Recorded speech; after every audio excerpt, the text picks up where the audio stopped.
there. I have to believe it. I've seen it. In the reactions, the photographs, the way people recognize something they can't quite explain.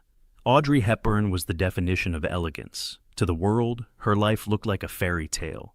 Iconic roles, timeless beauty, a presence that seemed almost untouchable. 2 marriages. A string of heartbreaks hidden behind perfect composure. But, in the final chapter of her life, she did something no one expected. Quietly. Deliberately. She named the one man she never truly got over. Not one of her husbands, not the co-stars the public assumed. Someone far less obvious. And once you know who and why, it changes everything. Because the story of her life isn't what it seems. Most people remember Audrey Hepburn for the black dress, the pearls, the effortless grace. What they forget is that for 14 years, she was married to a man who slowly diminished her. His name was Mel Ferrer. On the surface, they were perfect, cultured, intelligent, deeply immersed in the arts. They met through Gregory Peck in the early 1950s, and when they appeared together in Undine, the connection between them became undeniable. By September 1954, they were married in a quiet ceremony in Switzerland. At first, it worked. Ferrer guided her career, helped shape her choices, and Audrey, still finding her place in Hollywood, welcomed that direction. But guidance has a limit, and slowly, that limit disappeared. Those close to them began to notice the change. Mel Ferrer had opinions about everything. Her roles, her public image, the people she surrounded herself with. What began as a partnership tightened into control. And inside that marriage, something shifted. Audrey Hepburn, one of the most famous women in the world, started to shrink. Then came the deeper struggle. More than fame, more than success. She wanted to be a mother, not casually, not someday, but with a quiet urgency that never left her. In 1955, she became pregnant for the first time and lost the child. The impact was immediate, deep, lasting. Then, in 1959, while filming The Unforgiven, she became pregnant again. During a riding scene, everything went wrong. She was thrown from the horse. The fall fractured her back. Weeks in the hospital followed. And then, another loss. Another miscarriage. Grief began to stack, layered over a marriage that was already closing in around her. The strain became visible. But in 1960, something changed. She gave birth to her son, Sean Hepburn Ferrer. For a moment, everything seemed to steady. She stepped away from acting entirely for a year, something almost unheard of at her level, and devoted herself completely to motherhood. But the marriage didn't recover. The whispers that had followed them grew louder, stories of temper, of jealousy, and eventually, infidelity from both sides. After 14 years, it ended. Not suddenly, but inevitably. Audrey Hepburn walked away from that marriage exhausted, emotionally stripped down, but for the first time in years, free. What she couldn't see yet was that the next chapter would wound her in a completely different way. By the late 1960s, she stood at the absolute peak of her career. Breakfast at Tiffany's, Charade, My Fair Lady. She was no longer just an actress, she was a global symbol. And then, she walked away. No warning, no gradual fade. Hollywood didn't understand it. Studios were ready to offer her anything. Directors competed for her time. Audiences adored her. But she had already decided. Because for her, it came down to something simple. Her son, Sean Hepburn Ferrer, was growing up, and she refused to let fame take from him what she herself had lost. The spotlight, once an advantage, had started to feel like a threat. So she chose differently. And then, during a quiet summer cruise across the Mediterranean, everything shifted again. That's where she met Andrea Doty. He was nothing like what came before, relaxed, charismatic, effortlessly social. After years of control and tension, he felt like relief. The setting only amplified it. Open water, ancient coastlines, long, uninterrupted evenings. It felt perfect. Within 6 months, they were married. She moved to Rome, stepped fully into the life she had imagined. Wife, mother, private individual. For a moment, it seemed like she had finally found it. But the illusion didn't hold. Because there was another side to Andrea Dotti, one he hadn't shown during those early days. The affairs began early, and they didn't stop. Worse, they weren't hidden. Reports of his relationships surfaced repeatedly, feeding the Italian press. The paparazzi followed every detail, ensuring nothing stayed private. She had left Hollywood to escape scrutiny, only to find herself trapped in a different kind of exposure. Still, she stayed. Longer than most expected, partly for their son, Luca Dotti, born in 1970, and partly because she didn't abandon commitments easily.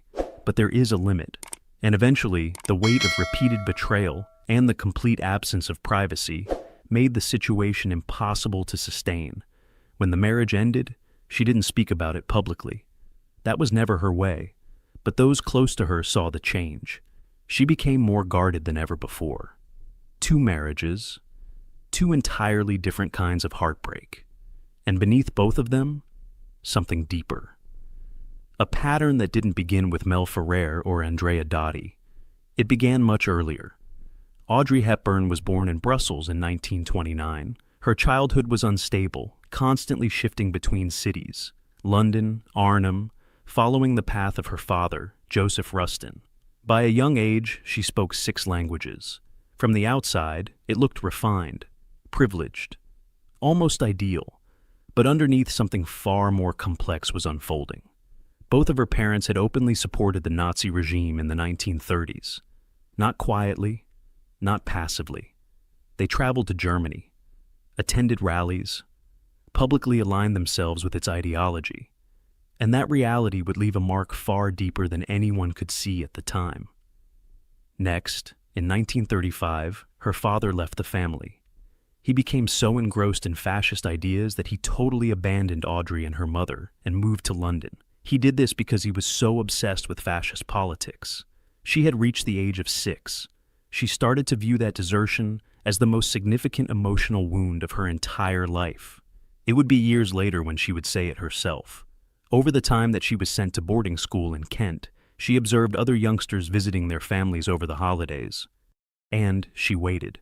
Visitation privileges were granted to her father, but he never exercised them. Simply put, he did not show up. After that, the war broke out, and Audrey was relocated to the Netherlands because she was under the impression that it would be safer there. It was not the case. A German invasion occurred in the year 1940. When she was 10 years old, she was living under occupation and hiding in cellars, while at the same time, gunfire was moving through the streets above her. In order to avoid being recognized as an English person, she changed her name to Etta van Heemstra, which is Dutch. A pair of her uncles was taken into custody and put to death by the Nazis in the year 1942. Immediately after that, she gave up her efforts to remain unseen. She became a member of the Dutch resistance and was responsible for transporting messages and underground newspapers, as well as occasionally hiding them in her shoes. Also, she was a dancer. Prior to the war, ballet had been her sole and unwavering aspiration. Now, she utilized it in a different manner, playing at covert fundraisers for the resistance, in rooms where no one could applaud because a single sound could give away all of the participants. In 1944, the Netherlands experienced one of the coldest winters on record, which led to the outbreak of famine throughout the country. Food supplies were cut off as a result of German blockades. In Audrey's family, tulip bulbs were consumed. There was a decline in her health. Malnutrition, anemia, and respiratory illnesses are all examples. During that particular moment in time, the young lady who would go on to become one of the most photographed ladies of the 20th century was a teenager who was extremely hungry. A chocolate bar was presented to her by a UNICEF volunteer after she was ultimately freed from her captivity. She did not forget about it. Psychologists who have conducted in-depth research on her life have pointed to the fact that her father's abandonment serves as the prism through which practically everything else needs to be taken into consideration. The older, more authoritative, and more in-charge males were typically the ones she found herself drawn to. Ferrer was a perfect match for that profile. Consequently, Dotti performed it in a different way. In no way was she naive. She was, in many ways, yearning for the stability that her father had taken with him when he departed. This search was almost unconsciously occurring. What made everything much more problematic was the fact that she was able to locate him in the end. Through the assistance of the Red Cross, she was able to locate Joseph Rustin in the 1960s. The year 1939 was the same year that he had driven her to the airport and then sent her away. He had been living in Dublin since that year. She went into the reunion with the expectation of gaining something, comfort, if you will, acknowledgement. There is some kind of repair. Upon her arrival, she discovered a man who provided nearly no compensation in exchange.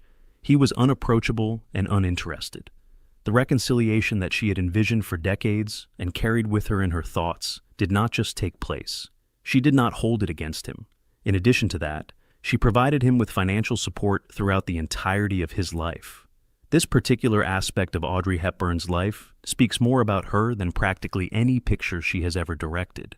The connection that nobody took too seriously at the time. Before her 2 marriages, before the heartache that characterized her 30s and 40s, there was William Holden, and he was her companion. The year was 1954, and it all began on the set of Sabrina. Already before to the beginning of filming, the atmosphere was already unsettling. The actor Humphrey Bogart had expressed his desire for his wife, Lauren Bacall, to play the role.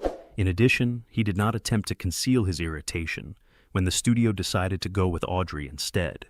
The way he handled her was that she was an unwelcome presence on a set that he believed she did not deserve to be on. He maintained his distance from her, made his sentiments apparent through silence and chilly professionalism, and disregarded her. Holden went in the complete opposite direction when he answered to her. As soon as they had their first encounter, he felt an overwhelming attraction to her. The connection that existed between them was not something that was fabricated for the cameras. Rather, it was genuine, and everyone who was in the vicinity felt it. What started out as a tight relationship during production eventually developed into a full-fledged romantic engagement behind the scenes. Their connection grew stronger very rapidly. There was a window of time during which it was truly intense. Holden experienced a severe fall. He made the proposal to marry her. No, Audrey responded. Not only was the explanation straightforward, but it was conclusive. Despite the fact that Holden had already undergone a vasectomy, she desired to have children. It was impossible for her to ignore that particular aspect. Despite the fact that she had a lot of feelings for him, the future that she was imagining for herself was something that revolved around children, and he was not allowed to be a part of that future. Holden was anguished to the core. He was never able to really move on. When viewed in hindsight, the question of where Holden fits into the bigger picture is an intriguing one. He wasn't the one who broke her, but he was the one who demonstrated, probably more plainly than anybody else, how much she defended herself after being hurt. He was the one who broke her. She experienced a genuine connection with him. The calm existence, the final love, and the name she never stopped speaking were all things that she walked away from, despite the fact that she had learned early on, and from a bitter experience, that wanting something and trusting someone with your future were 2 completely different things. Audrey Hepburn did something that startled people who expected her to return to the screen with newfound vitality after her divorce from Andrea Doty. What she did was something that she did after the divorce. She went silent, not in a momentary manner, but rather in a manner that was purposeful and thought out. She relocated to a farmhouse near Tolochenaz, Switzerland, which she referred to as La Paisible. This name, which only means the peaceful one, is a translation of the original phrase. There is no coincidence behind the name. The key roles were not offered to her. She attempted to avoid the social circle. To anyone who knew just the Audrey Hepburn of Roman Holiday and Breakfast at Tiffany's, she lived in a manner that would have been completely unrecognizable. She spent time in her garden, walked her dogs, cooked meals, and lived in a manner that was completely unrecognizable. After some time had passed, residents of Tolochenaz recalled that she was nothing more than a neighbor, someone who greeted them with a pleasant morning at the market and did not require any further introduction. The introduction of Robert Wolders into her life occurred at this time period. During the late 1970s, they first connected at a charity auction. A Dutch actor and businessman, Wolders had lately suffered the loss of his wife, the actress Merle Oberon, who had been battling a protracted illness when she passed away. The first conversation between them was unremarkable and uninteresting on the surface. Shortly after that, He extended an invitation to her to go somewhere. He did not accept. She was employed. On the other hand, she made contact the following day.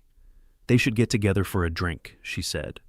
This drink turned into a chat that went on for several hours. Eventually, the talks became daily phone calls. Calls on the phone turned out to be something neither of them had anticipated happening. They did not create anything that was really glamorous. To put it another way, that was the point. Each of them had experienced sufficient loss, sufficient public exposure, and sufficient relationships that had compelled them to be something other than who they were individually. The thing that they provided for one another was much easier than anything that either of them had ever encountered before. Respect and steadiness are essential. There is a common predilection for things that are genuine and unhurried. In a formal sense, they never married. Audrey did not have the desire to do so. It was not because the papers existed that she introduced him as her husband. Rather, it was because the commitment was already complete in every aspect that mattered to her. La paisible, its garden, its rhythms, and its solitude were all things that they shared for more than a decade. The following year, in 1988, Audrey found herself standing on a platform at a UNICEF performance that she had attended just as a guest. She spoke without a script about the experiences of being a child during a time of war, including famine, occupation, and what it meant to be a child then. In the audience was a top official from the United Nations Children's Fund, UNICEF. By the time the evening came to a close, he had extended an offer of full ambassadorship to her. In the years that followed, she traveled to Ethiopia, Sudan, Bangladesh, and El Salvador, all of which are considered to be among the most challenging locations on the planet. She accepted the offer. While she was sitting with youngsters, she was exposed to conditions that were similar to those she had experienced in the Netherlands 50 years before. The individuals who accompanied her on these missions always mentioned that she did not consider it to be a duty that she had to fulfill. She considered it as something that was unfinished, a due that she thought she owed to the version of herself that a UNICEF worker had once given a chocolate bar to after the liberation. During a significant number of these missions, Wolders accompanied her. It was not as a companion who was managing the schedule of a celebrity that he was present. Rather, he was someone who just refused to let her handle the most difficult aspects of the job by herself. The year 1992 marked the beginning of her acute abdominal pain, which she began feeling after returning from a humanitarian trip to Somalia. Pseudomyxoma peritoneae, an extremely uncommon and aggressive form of cancer that originates in the appendix, was discovered through testing administered in Los Angeles. Even though surgery was conducted in a short amount of time, the disease had already spread out of control. Unfortunately, the prognosis was fatal. Her reaction to the news was similar to how she had responded to the majority of challenging situations in her life. She did not appear to collapse. Because she was so complete, individuals who were around her during those final months commented of her composure in language that made it sound almost uncomfortable because of how perfect it was. It was not her fear of death that she voiced the most. Rather, it was her sorrow over the task that she would ultimately leave unfinished. Her one and only plea was to return home. It was not safe for her to go on a commercial flight. A private jet was organized for her by Hubert de Givenchy, her friend of over 4 decades and the designer who had dressed her through the most iconic chapters of her public life. Hubert de Givenchy was the one who made the trip possible. At last, she made her way back to La Paisible. It was there that she celebrated her last Christmas, surrounded by the people that meant the most to her. As a gesture that has been described by some who were present as being quietly characteristic of her, she presented winter coats as gifts with a specific intention to the 3 men who were closest to her: Wolders, her son, Sean, and Givenchy. On January 20th, 1993, she passed away in the comfort of her own home. Toloshanaz was the location of her funeral, which was held at a small local church. Exactly what she would have wanted, it was a private affair. The man who had insisted that she earn equal billing on a picture in which she was completely unknown, Gregory Peck, who had been her co-star in Roman Holiday 40 years previously, recited one of her favorite poems. The presence of her ex-husbands was seen. It was her boys who were there. In the midst of them stood Wolders, the only man she was unable to move on from. Who exactly was he then? After 2 failed marriages, after Holden, after Dottie, after everything that had happened, Who was the man that Audrey Hepburn referred to in her latter years as the one she had never truly gotten over? There was no romantic partner involved. This is the portion that the majority of folks get wrong. It turned out to be her father, in a manner that is not sentimental, in the sense that people simply say they miss someone they loved, but not in that way. Through the manner in which a wound that never heals continues to mold everything that is in its vicinity. She was just 6 years old when Joseph Rustin left. During the vacations, he did not pay her a visit while she was waiting at school. It was his belief that she would be safer in the Netherlands. He sent her there.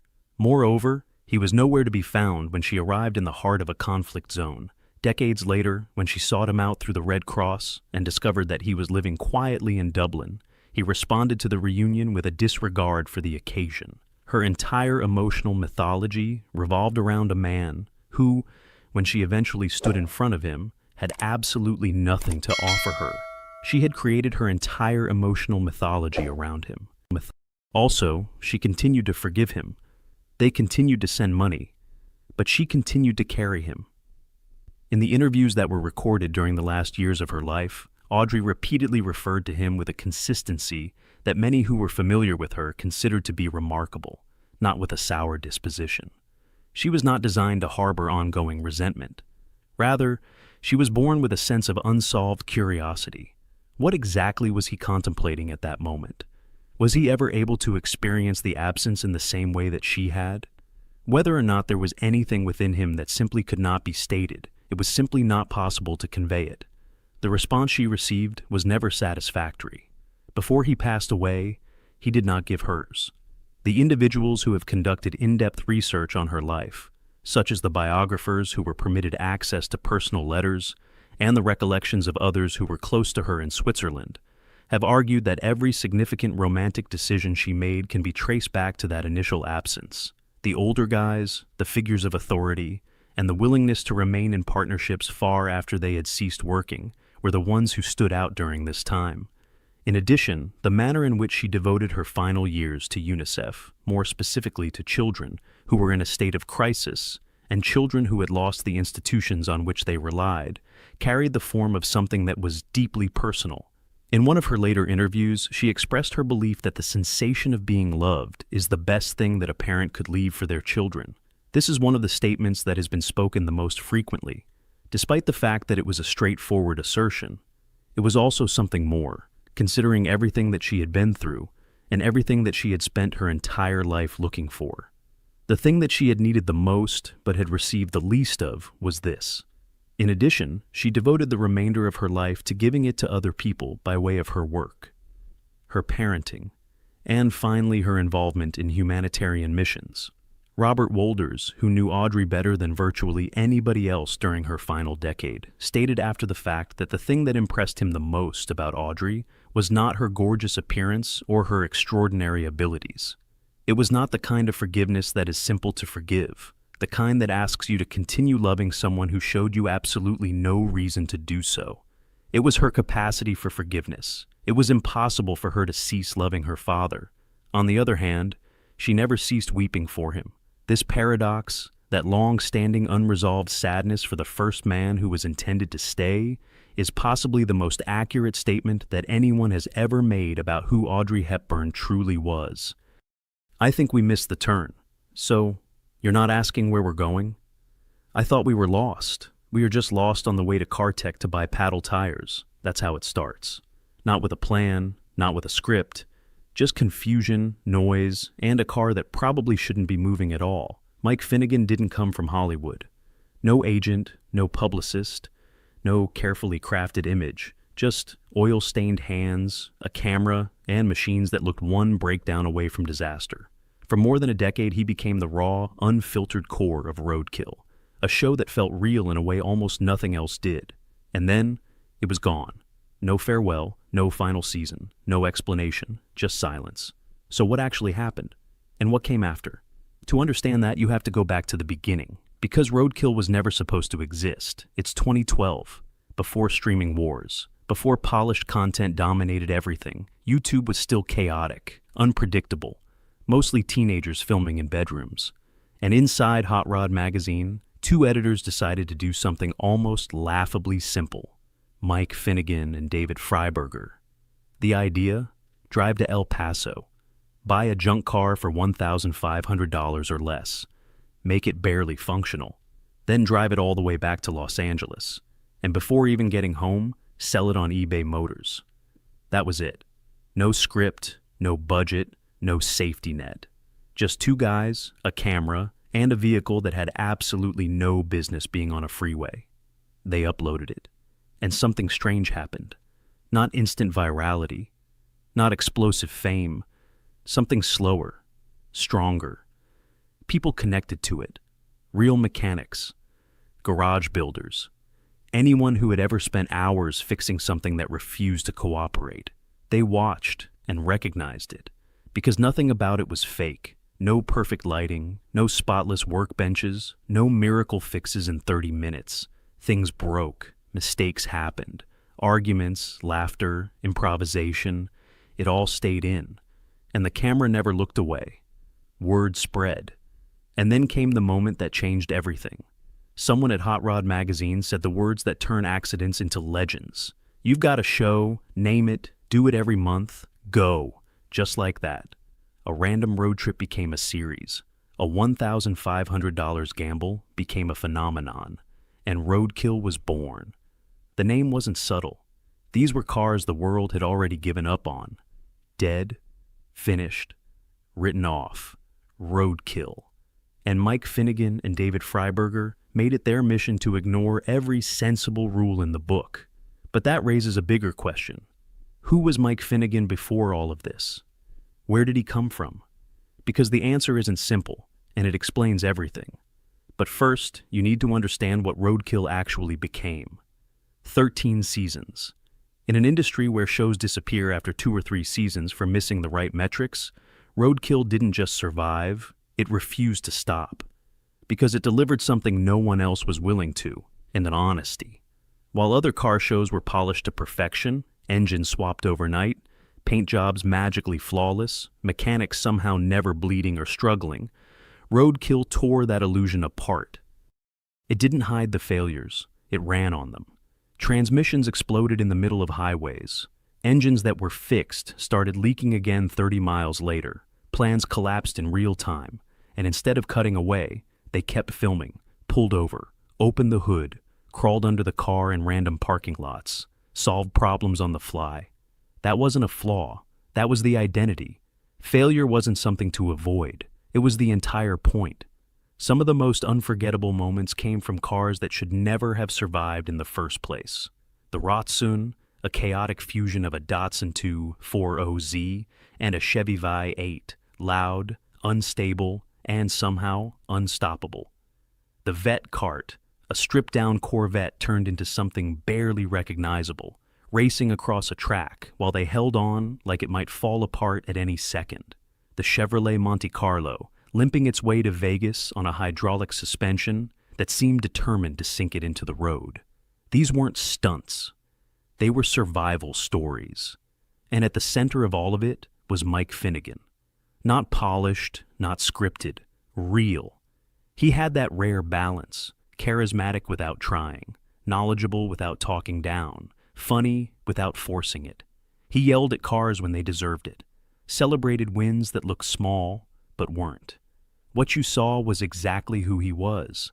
And that authenticity didn't just build a show, it built an entire ecosystem. Spin-offs followed. Roadkill Garage, Roadkill's Junkyard Gold, Faster with Finnegan, which later evolved into Faster with Newbern and Cotton after he stepped back. What started as chaos turned into a legacy. For a brief period of time, there was even a publication named Roadkill Magazine, and as well as a full-fledged yearly drag racing festival called Roadkill Nights, which was sponsored by Dodge. They had established an entire society from a single road trip that cost them $1,500. That being said, how does a man get to be this guy? When did you have your childhood? What kind of a fixation is this? What type of meandering route is it that leads one to the heart of the American culture surrounding automobiles? The time has come to return. Since the beginning. This is the boy who was unable to let things alone. The formative years of Mike Finnegan. Considering that there was no master plan, this is the point in Mike Finnegan's story where things start to become pretty interesting. When young Mike was being evaluated by a career counselor, no one remarked, "TV star?" Unquestionably. There was a young boy in Southern California who was obsessed with disassembling objects and could not stop himself. Beginning in the 1970s and continuing into the 1980s, Southern California served as the epicenter of the American automotive culture. The conditions were ideal for working outside in the fresh air. There was still a culture of cruising around. Around every other driveway, there was something intriguing hidden beneath a tarp. Having spent his childhood in that setting, Finnegan was able to soak up everything like a sponge. He was the kind of child who learns by doing, more particularly by doing things incorrectly with the intention of learning how to do them correctly later on. In order to weld, he taught himself. He educated himself in automobile mechanics. It was via the process of making things that did not function well and then rebuilding them until they did function properly that he learned the art of fabrication. He did not attend a prestigious vocational school or an apprenticeship program. He was seen walking about with his hands in things that they definitely shouldn't have been in, such as garages and swap meetings. Instead of learning according to a curriculum, studying at the pace of experience, he accepted whatever work kept him in that realm so that he could continue to be in close proximity to automobiles, which was really the only thing that mattered. He spent a considerable amount of time installing car stereos. Even though it was not glamorous or lucrative, you spent the entire day among automobiles. In addition, if you kept your mouth shut and your eyes open, you continued to acquire new knowledge. Writing was eventually able to provide an outlet for that need for hands-on experience.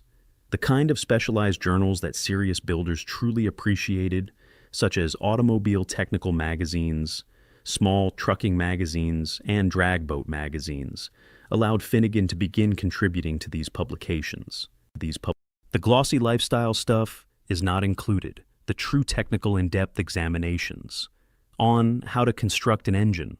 If your transmission case cracks in the middle of the run, what should you do? For what reason does a specific carburetor configuration continue to flood at high altitudes? It was a wise decision to write for those journals, since it helped you build credibility in the appropriate way among individuals who were able to identify right away if you were faking it. In the presence of guys who do this every weekend, it is impossible to pretend to have a technical understanding.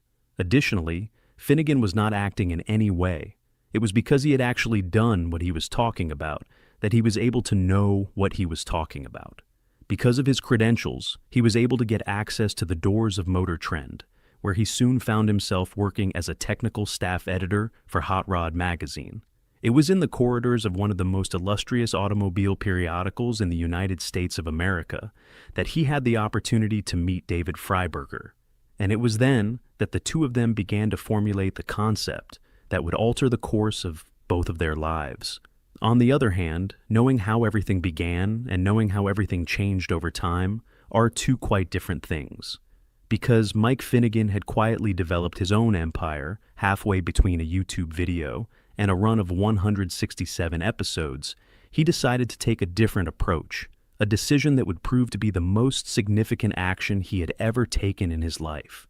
And it was completely unrelated to Motor Trend in any way. Developing something that could not be deferred or abandoned. At the garage of Finnegan, an intelligent person will do the following when they are employed by another party. In the meantime, they are working on something that is uniquely theirs. Mike Finnegan had secretly launched his own YouTube channel, which he called Finnegan's Garage, at the same time as roadkill was becoming an internet phenomenon on the platform that Motor Trend provided. In addition, at first glance, it might have appeared to be a somewhat unimportant side project. There is a location where builds that did not fit the big deal can be documented, but, in fact, it was. Since Finnegan's Garage was the embodiment of Mike in his most authentic way. Neither a co-host nor a production schedule enforced by a network are present. You are not under any obligation to meet a particular running duration or narrative arc. A single individual working on automobiles while conversing with a camera at a garage. Lengthy shape. It's true. Completely free of any filters. Extraordinary projects were being undertaken. There was a Chevrolet Bel Air from 1955 that was equipped with a supercharged Hemi engine. It was given the label blasphemy primarily due to the fact that placing a Chrysler engine in a Chevrolet is considered to be sacrilegious in certain quarters. It didn't matter to Finnegan. It happened really quickly. It was quite noisy. Moreover, everything was flawless. Blasphemy was the drug that he used to drag and drive events. Competitions that are brutal and go for multiple days, in which you race the automobile on the track and then drive it to the next location. There is no trailer. In the year 2024, he drove the vehicle through the illustrious Hot Rod Drag Week and achieved 3/4-mile runs of 8.72 seconds each, which brought him very close to finishing in the top 2 in his class. This is not a guy who is participating in a motorsport. Certainly, that is a formidable rival. Additionally, he began photographing a project involving a 2018 Lexus LC 500 while it was being stripped down to its shell at RK Racecraft in Cartersville, Georgia.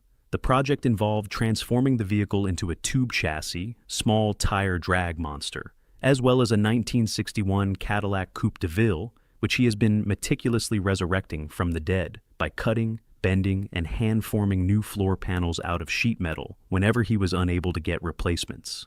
And a 1998 GMC Sierra with 12,000 original miles that he drove home from Austin, Texas, and then immediately began building, which was louder, lower, and faster than it had been before.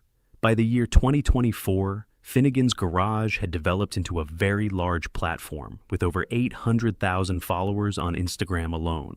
Additionally, the YouTube channel had garnered millions of views. To collaborate with him, companies were lined up in droves.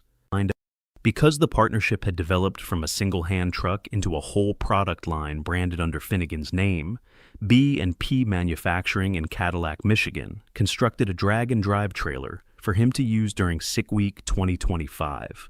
This was a one-of-a-kind piece of equipment. He was a co-host on the podcast that was called The Kibbe and Finnegan Show. During his time at PRI SEMA, he conducted interviews with prominent figures in the world of racing. His rise to prominence as one of the most powerful independent voices in automotive journalism had occurred in a manner that was unassuming and unnoticed. It was then when the phone rang, or, more precisely, the quiet occurred, since in November of 2024, something struck the world of automobiles like a wrecking ball. In addition, Mike Finnegan discovered something in a manner that no one should ever discover anything. He was completely unprepared and received no prior warning at all. Today was the day that everything came to a halt, the roadkill cancellation. It is a Monday on November 18th, 2024. There was no press conference in which Mike Finnegan participated. There was no talk show appearance made by him. A statement that was carefully prepared and released through a publicist was not issued by him. What he normally does, he did to himself.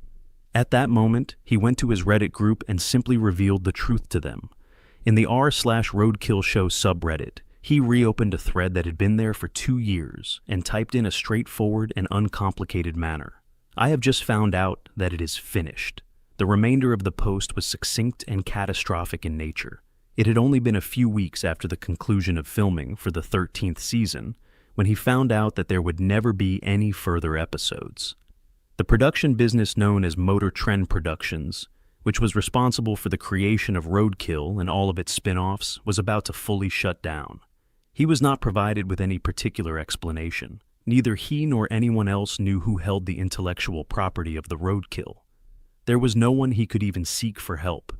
He expressed his pride at the accomplishments that the team had achieved. It appeared to him like the end of the world. That was the end of it. The internet for automobiles went into spasms.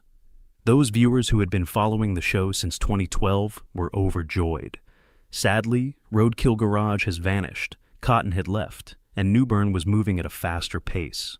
Every single one of these shows, including Engine Masters, Hot Rod Garage, Roadkill's Junkyard Gold, and Vice Grip Garage, was canceled in a single, swift corporate move, due to the fact that this consisted of, there was no creative choice made. There is no indication of ratings or audience fatigue. This was Warner Brothers Discovery, which had bought Motor Trend in 2017 and was currently wallowing in debt of over $40 billion as a result of a disastrous merger. Additionally, they were making severe decisions to slash costs across their entire portfolio. Motor Trend Productions was regarded as expendable, and as a result, 167 episodes of Roadkill is 12 years of automotive culture and a group of creators who had constructed something that was truly irreplaceable were sacrificed on the altar of a corporate balance sheet. There was no final season, there was no special conclusion, and there was not a goodbye episode in which Finnegan and Freiberger had the opportunity to properly wrap it up and express their gratitude to the public that had made them. For all intents and purposes, the final episode that they had taped some weeks previously would have been the final episode. To his credit, David Freiberger did make a more public statement on Instagram in which he urged fans to watch the new episodes that were still scheduled to run and to show their support for all of the Motor Trend shows, while they still had the opportunity to do so. However, even his individual comments carried the weight of a eulogy. It was a raw reaction from the fans. People were not only upset, but they were also outraged because they were able to see clearly what the audience had been aware of for many prior years. It was not because people stopped loving roadkill that it became extinct. People who worked with spreadsheets came to the conclusion that it was not an asset that should be preserved. This is a different form of loss than the others. Now, allow me to pose the genuine question. When the thing that you have spent 12 years constructing is taken away from you without even a farewell, what do you do next? Will you give up? Do you hold out? Is it more convenient to simply stroll back into the garage? There is still access to the garage. It is the second act of Mike Finnegan. In the event that Mike Finnegan was experiencing a crisis over any of these matters openly, he kept it close to his chest. For the reason that, from the outside, what you saw was a man who continued to labor without stopping. Finnegan was back in Finnegan's garage within a few weeks of the announcement of Roadkill. He was engaging in activities such as building, racing, recording, and chatting to his audience, just as he had always done.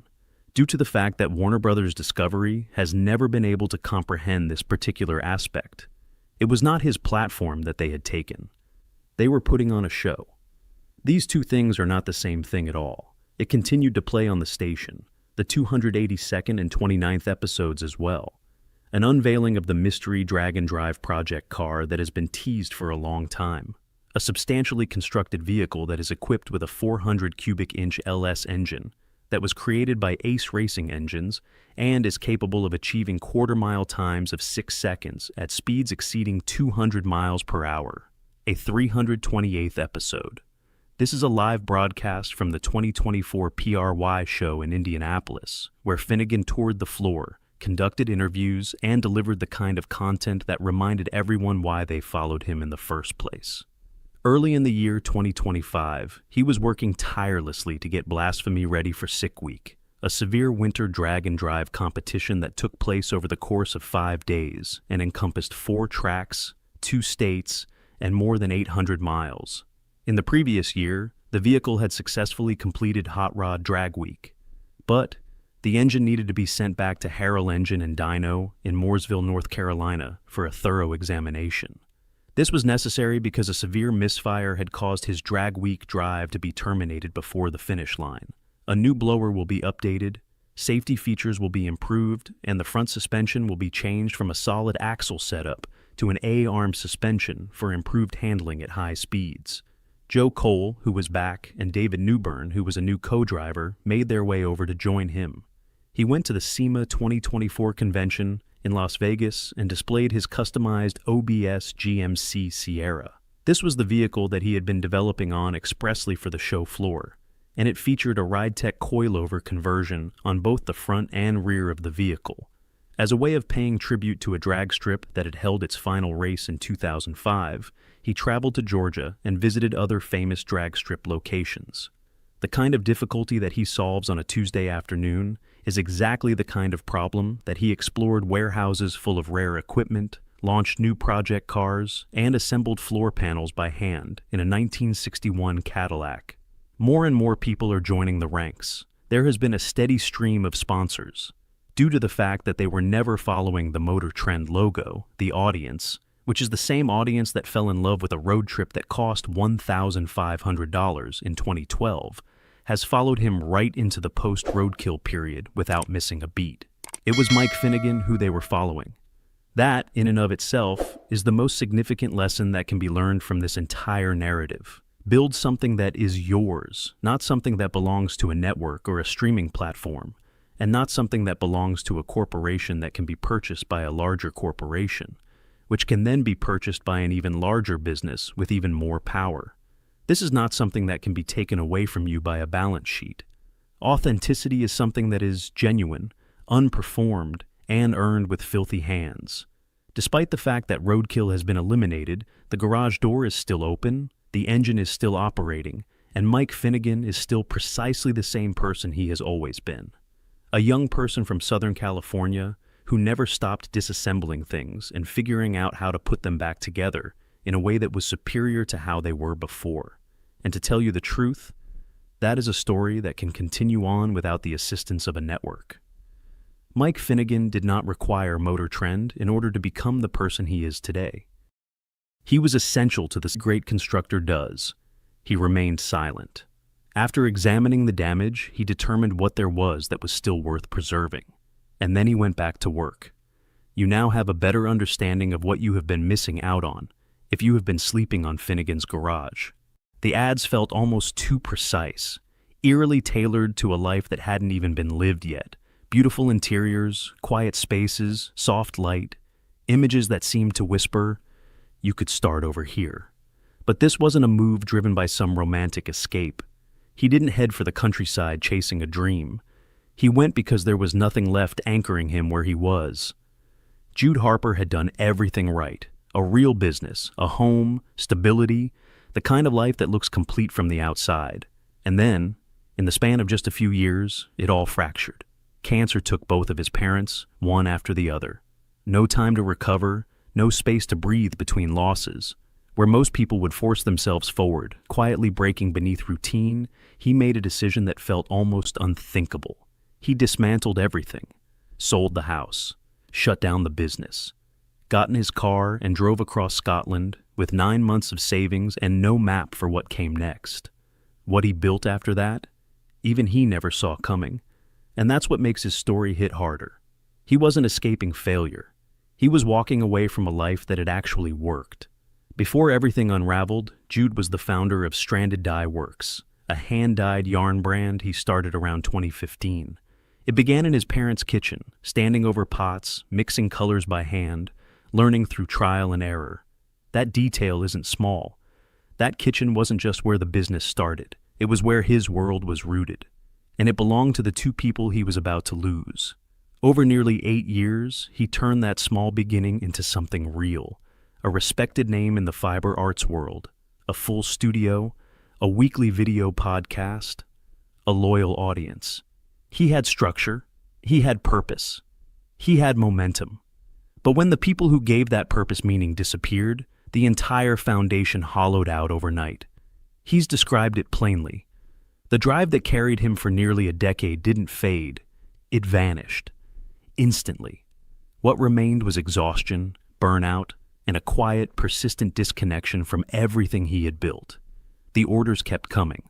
The business kept running. The world didn't slow down. And he kept showing up, moving through it all on autopilot, even as something inside him had already gone still. By 2023, he knew exactly where he was, the lowest point of his life. And more importantly, he knew that staying meant sinking deeper. What he didn't know yet was how far he would have to go to get out. Because the turning point didn't come from a single moment. It came from 2 calls. Losing one parent is enough to shatter a person's sense of reality. But Jude didn't just face that once. His mother was diagnosed first. And before that grief had time to settle, before it could even fully land, his father received the same diagnosis. One after the other. No pause. No mercy. There's a particular kind of grief that comes from that. Not just losing people, but losing the entire world they represented. His mother was the one he sent photos to every week. Not big announcements, just small, quiet updates. Something he was working on. Something he had fixed. A simple, steady thread connecting him to her.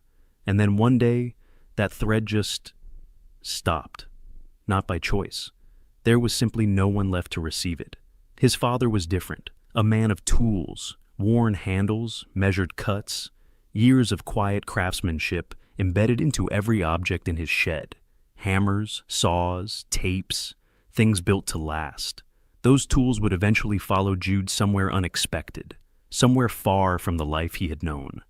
But at that moment, none of that existed yet. What existed was the weight, the silence, the realization that everything he had built was now standing on ground that no longer felt real. The kitchen that was the birthplace of the stranded dye business has moved on. Gone is the woman who was the recipient of those weekly photographs. It was the man whose tools were lying in storage who had vanished, and Jude was still standing in the center of a business, a house, a routine, and a life that had been constructed in reference to individuals who were no longer in existence. It's not your typical kind of grief. The context has been completely obliterated by that. He has mentioned that he began asking a question that was significantly more serious than the topic of what project to work on next. Not a single thought crossed his mind regarding hues, dye batches, or content schedules. The object he was sitting with was far more weighty. Why am I continuing to engage in any of these activities? A lack of a plan for 9 months, a crisp pivot, a moment of clarity, a new path, perhaps a therapist or a life coach or a sabbatical with a plan linked to it, are all things that most people would anticipate happening at this point in the narrative. What should they expect? Indeed, it is not what took place. During the year 2024, Jude made a choice that, even by his own admission, was entirely inconsistent with his personality. After almost a decade, he decided to shut down the stranded dye operations. With 9 months' worth of cash, no destination, and no plan other than the nebulous aim of finding somewhere that seemed right to start over, he put his house up for sale and then got in his car and started driving across Scotland. He had no destination in mind, but the idea that he wanted to start over somewhere. Not a short list of towns, not a real estate agent, and not a spreadsheet of properties with columns for both positive and negative aspects. I was just a man who had recently lost his job and was grieving the loss of a loved one. I was driving across the countryside of Scotland in search of a place that looked and felt different from the life I was leaving behind. The fact that Jude has made a statement about himself is what makes this even more remarkable. According to his own definition, he is the type of person who has backup plans for his backup plans on a regular basis, in a methodical manner. As a result of his careful consideration, he came up with nothing this time. His savings, which would last him for around 9 months, and the open road were all he had.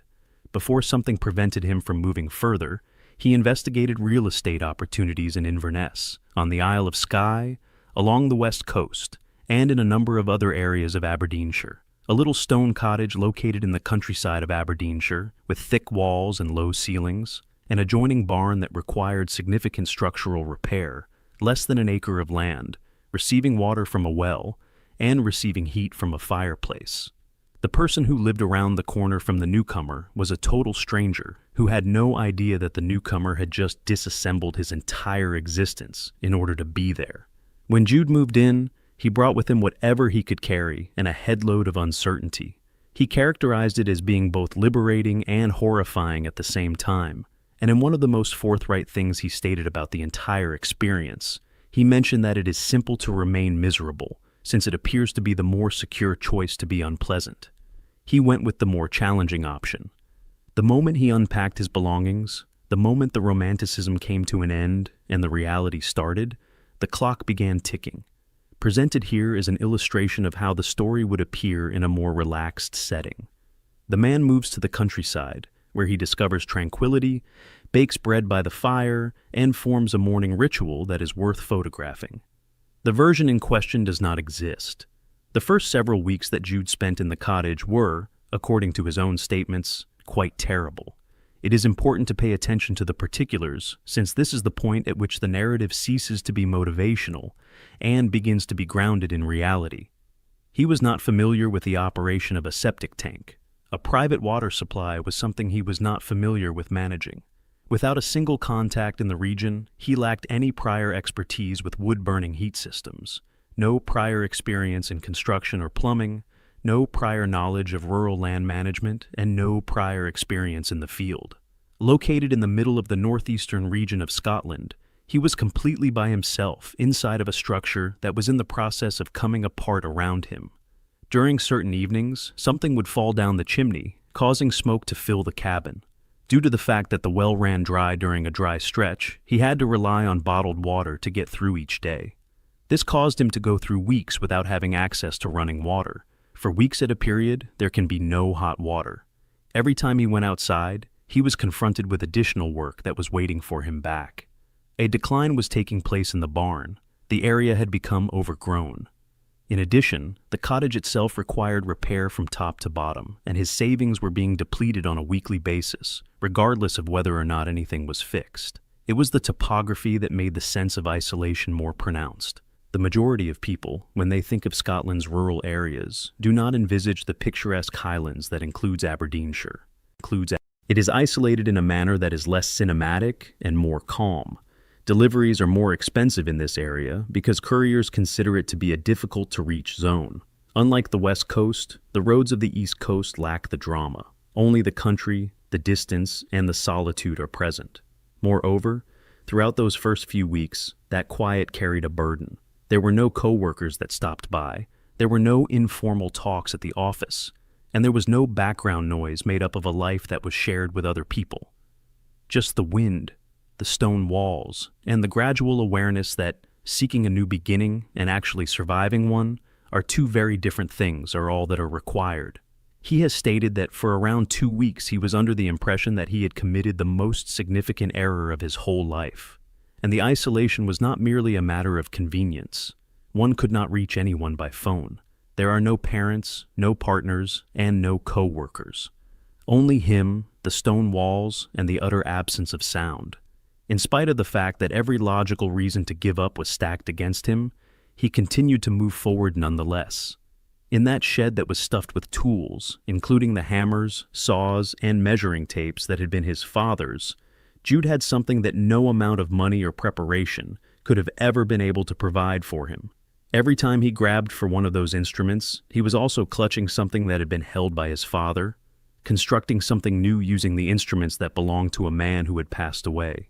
It wasn't just for storing equipment in that shed.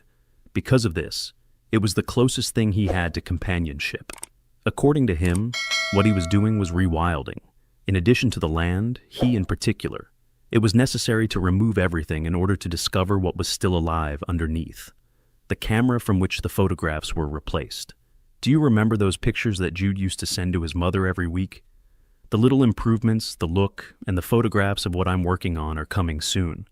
That right came to an end when she passed away. The motivation that drove it, however, did not. The necessity of demonstrating something to someone.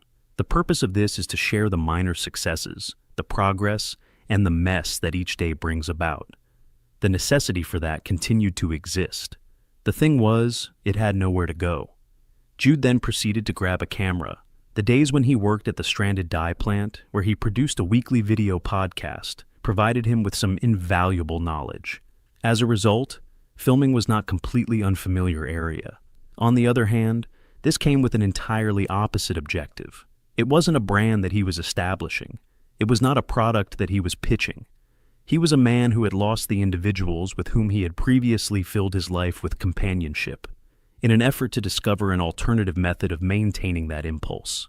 Rewilding Jude was the moniker he used when he first began uploading videos to YouTube. His days, the cottage, the projects, the failures, and the minor victories are all being captured on film. The initial number of videos hardly registered at all. Afterward, he uploaded his third video. This is a straightforward tour of the cottage house, not worth producing at all. Not a script. Only Jude is seen making his way through the stone rooms of this dilapidated building. He was willing to risk everything on it. Perhaps a few hundred individuals from his previous knitting community might be interested in seeing it, he suspected. Since then, that video has received more than 400,000 views. Jude's plans for the channel's growth were not even close to being realized, which is to imply that it expanded in any way, that he had not intended for it to happen. The numbers continued to increase from week to week. Commentary was left by individuals that extended to paragraphs, relating their own personal experiences of loss, implying a fresh start, regarding the discovery of something in his footage that they had been unable to accurately describe. A potential solution was suddenly tied to the 9-month savings deadline that had been hanging over everything. This deadline had been hanging over everything. Nevertheless, it was not aesthetics or algorithmic techniques that were the primary drivers of the expansion. The calamities were the cause. Jude does not correct his errors through editing because, as he puts it, if they were removed, the videos would be much shorter. He chooses to keep them in. The chicken coop is the most obvious illustration of this. In a span of 3 weeks, he intended to construct it. The project was completed in 3 months, took up the entirety of the summer, and ended up being so ornate that viewers began referring to it as a palace. He had lost how to process fundamental numbers, so he filmed himself staring blankly at a tape measure. He did this because he became frustrated. Incorrect cuts were filmed by him. The structures were not compatible with one another. The projects were dismantled and began over from the beginning. Every single week, there are 4 to 5 days dedicated to filming. Without a production team, there will be no second chances. In the vicinity of it, he maintains rigorous boundaries. The camera will activate whenever there are visitors. In situations where he is truly struggling, he does not put on a show for an audience to demonstrate his struggle. There is a distinct boundary between being honest and being exploitative, and he walks that boundary. It is precisely this constraint that contributes to the channel's reputation for reliability. Over the course of many years, audiences have been educated to recognize performance that is disguised as genuine. They are aware of the distinction between someone who is actually doing their best to figure things out and someone who is merely acting out the part of someone who is attempting to figure things out. There is no doubt that Jude belongs in the first category, and his comment section reflects this fact.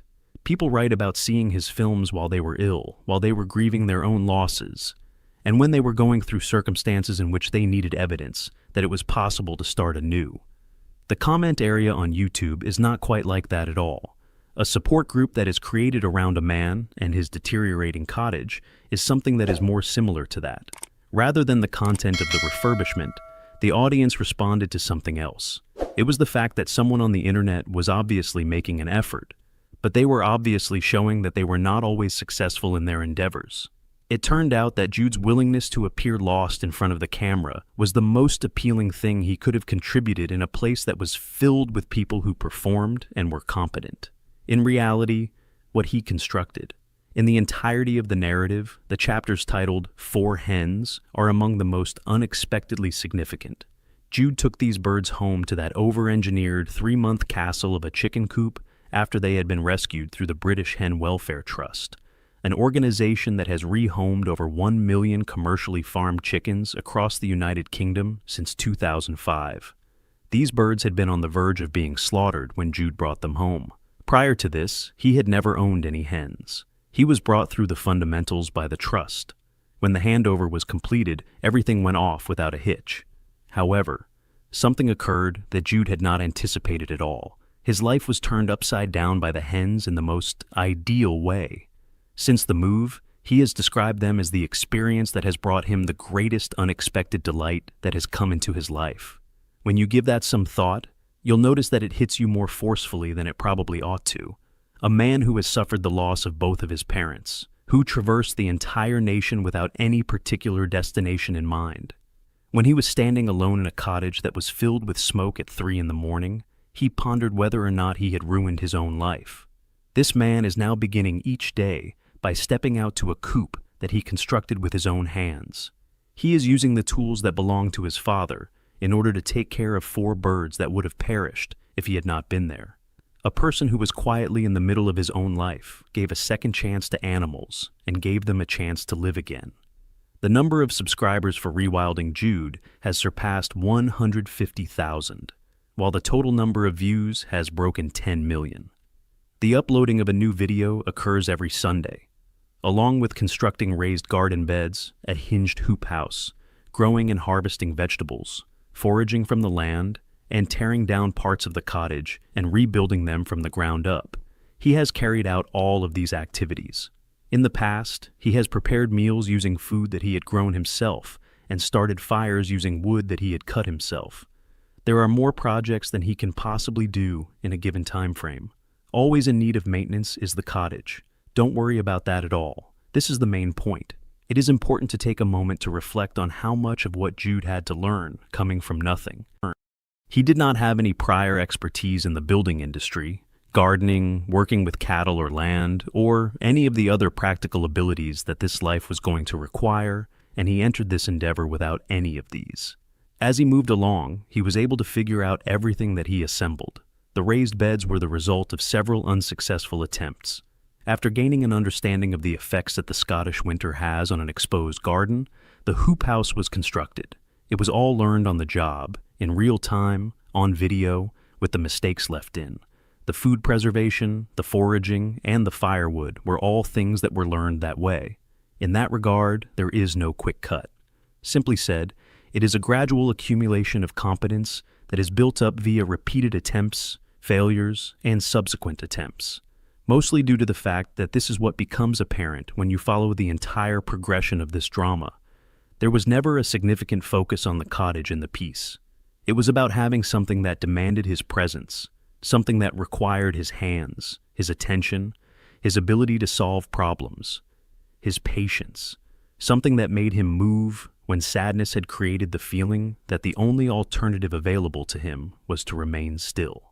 Over the course of his life, he went from managing a company that had lost its significance to constructing a life that is gradually, imperfectly, and sometimes disastrously regaining its significance, certainly not at a single juncture, certainly not in a single stunning flash of insight, on a project-by-project basis.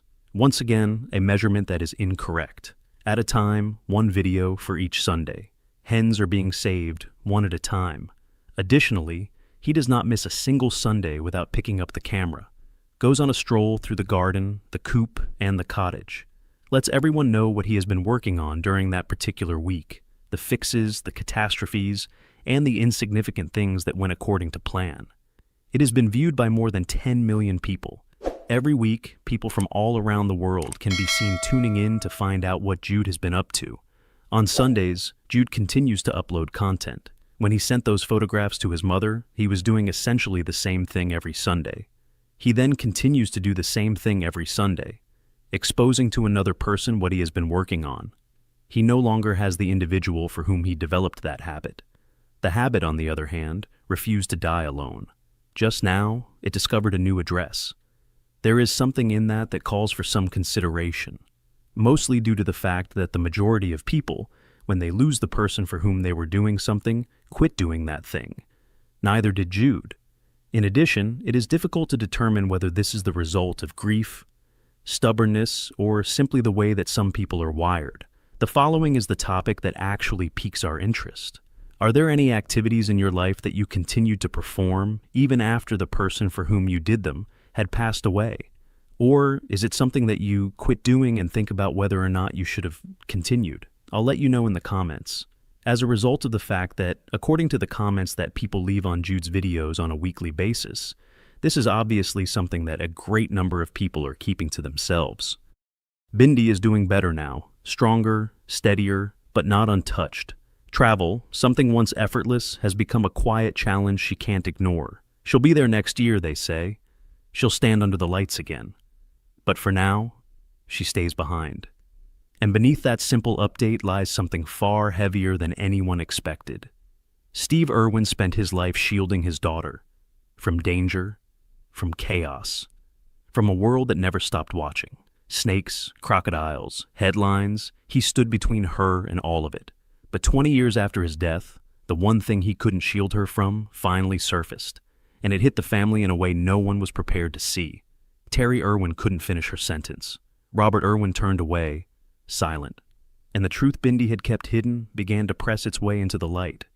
It unfolded on a warm night in early May 2026, inside the glittering halls of the Bellagio Resort and Casino. The third annual Steve Irwin Gala transformed the ballroom into a living tribute. Khaki tones, wildlife ambassadors moving through the crowd, voices rising in celebration. The room was packed. Donors, celebrities, conservationists, all gathered under one purpose. But something was missing. For the second year in a row, one seat at the family table remained empty. Bindi Irwin wasn't there. The absence didn't go unnoticed. It spread through the room before the evening had even begun. And when Terry and Robert stepped onto the carpet, every question circled back to the same point. "Where is Bindi?" Terry answered softly, her voice calm but carrying a quiet weight. Bindi was improving, truly. But right now, travel was too much. Recovery has its limits. She promised, next year, Bindi would return, stand beside them again. But for now, she needed to stay close to home. Then came the line that echoed far beyond the room. With a faint, knowing smile, Terry said it was easier for Bindi to stay home feeding crocodiles than to make the journey to Las Vegas. At first, it sounded almost light, but it wasn't. Because feeding crocodiles at Australia Zoo isn't simple. It means stepping into the Crocoseum, a 5,500-seat arena built by Steve himself. It means facing a 14-foot saltwater predator, live, in front of a crowd, and somehow, that was easier than boarding a plane. Robert stepped in quickly, filling the silence with pride. The zoo, he explained, spans 500,000 acres, run by hundreds of dedicated staff. Someone had to stay behind to keep everything moving, and Bindi was doing exactly that, holding it all together. He smiled as he said it, but there was something behind that smile, something unspoken. Because the truth is, Bindi has been fighting a battle for years, quietly, relentlessly, far from the cameras that once defined her life. Her recovery is real, but it's fragile, and every step forward comes with the risk of slipping back. So the family walks a careful line, celebrating her strength, while guarding her from anything that could break it again. The way Terry Irwin described travel as challenging wasn't a throwaway line for cameras. It was measured, deliberate, a quiet summary of years of medical struggle that has unfolded far from public view, years that have shaped every decision the family now makes. And that hidden history is where the story takes a darker turn. This wasn't a short battle. It was a war, 13 years long, fought inside Bindi Irwin's own body. In March 2023, she finally broke her silence. From a hospital bed, she revealed more than a decade of unanswered questions. Tests, scans, appointments that led nowhere. The diagnosis, endometriosis. Her first major surgery in New York, performed by specialist Tamer Sekin, uncovered the truth in brutal detail. 37 lesions removed, along with a chocolate cyst that had fused her ovary to her body. But endometriosis doesn't end with one surgery. It lingers. It returns. And in 2025, it came back stronger. The timing couldn't have been worse. On the night of the second Steve Irwin Gala in Las Vegas, she was supposed to stand under the lights again, beside her family at the Bellagio Resort and Casino. Instead, everything collapsed within hours. Robert Irwin later revealed that she tried to push through the pain, tried to show up anyway. But this time, there was no pushing past it. Doctors made it clear her appendix had to be removed immediately. There was no delay, no compromise. Health came first. She left Las Vegas and flew straight to New York for emergency surgery. And just hours after it was over, less than one, she was back on camera, speaking directly to her followers from a hospital bed. Calm, composed. But the reality behind her words was staggering. Her appendix was gone. 14 new endometriosis lesions had been removed. A hernia from childbirth had finally been repaired. When it was over, the numbers told the full story. 51 lesions were removed across 2 surgeries, a cyst, an appendix, a hernia, all within the span of a single relentless chapter. It wasn't just treatment, it was survival. By August 2025, something shifted. For the first time in years, she could function again. No constant nausea, no collapsing from pain. She said she was starting to recognize herself again. That fragile return, that hard-earned recovery, was exactly what Terry was protecting when she chose to leave her daughter at home in 2026. And then, on that same gala carpet, the tone changed. After the weight of that update, the conversation tried to lift. Reporters turned to something lighter, an inside family joke that had been circulating for months. Robert Irwin had supposedly started a petition to get his mother onto Dancing with the Stars. The question hung in the air. Would Terry actually do it? It sounded playful, but beneath it, the emotions were still raw, and the night was far from over. Terry leaned into the microphone with a deadpan expression that was precisely placed and told the reporter that she would go into the petition and get back to them within 5 to 7 business days. On the carpet, there was a roar of laughter. Robert, who was standing next to her, smiled with the expression of a son who had been planning this very thing for several weeks. At the beginning of December 2025, he had disclosed to The Hollywood Reporter that he had personally initiated the petition and that his mother was adamantly refusing to participate in it. He said that he was going to wear her down no matter how long it took, and he did so with a joyful attitude. Robert disclosed that he had not been aware that he was capable of dancing, and Bindi had not been aware that she was capable of dancing. Yet, both of them had been successful in their performances on the show. His insistence was that those genes that danced had to have originated from somewhere. He quipped that his father Steve had been an athletic man who had absolutely no rhythm whatsoever, which meant that the dancing must have originated from the maternal side of the family. After then, Terry's countenance changed as he sat on the carpet, and the joke evolved into something more profound. She said that she was awestruck by the fact that she was even asked. She stated that she recalled Bindi describing the experience of dancing on that performance as being the most like to flying that she had ever felt to that point in time, that she had never experienced anything in her life that was as liberating and wonderful as it was at that moment. As soon as Robert became aware of his opportunity, he moved closer to the cameras and made a solemn vow to himself that he would do whatever it needed to make it happen during the subsequent season. The fact that this petition had its true origins in a scene that had occurred several months before in a ballroom in Los Angeles was something that, to everyone on the carpet, was completely unknown. On the night that Robert shed tears for his mother in front of a live audience, time traveled to the middle of October in the year 2025 during the 5th week of the 34th season of Dancing with the Stars. This particular edition was dubbed Dedication Night, and it was requested that each celebrity who appeared on the show perform a routine in honor of a person who holds a significant place in their lives. Robert made his decision based on his mother. It was difficult for him to speak through his tears as he sat on the couch. Because he was only 2 years old when his father passed away, he informed the camera that his mother was an incredible hero to him. He said this because his father had passed away. As he had grown older, he had began to comprehend how incomprehensibly challenging it must have been for her to maintain her independence for the sake of her 2 children, while also carrying on the legacy of conservation that she and Steve had both established together. It was his mother who had been present at each and every significant event, even if he wished his father could have been there. During the culmination of his performance, Terry went onto the stage wearing a yellow dress while he danced a contemporary routine to the song by Phil Collins that was featured on the soundtrack of the film Tarzan. After lifting her, he twisted her, and then he crashed into her arms as the music became more intense. The judges shed tears in public.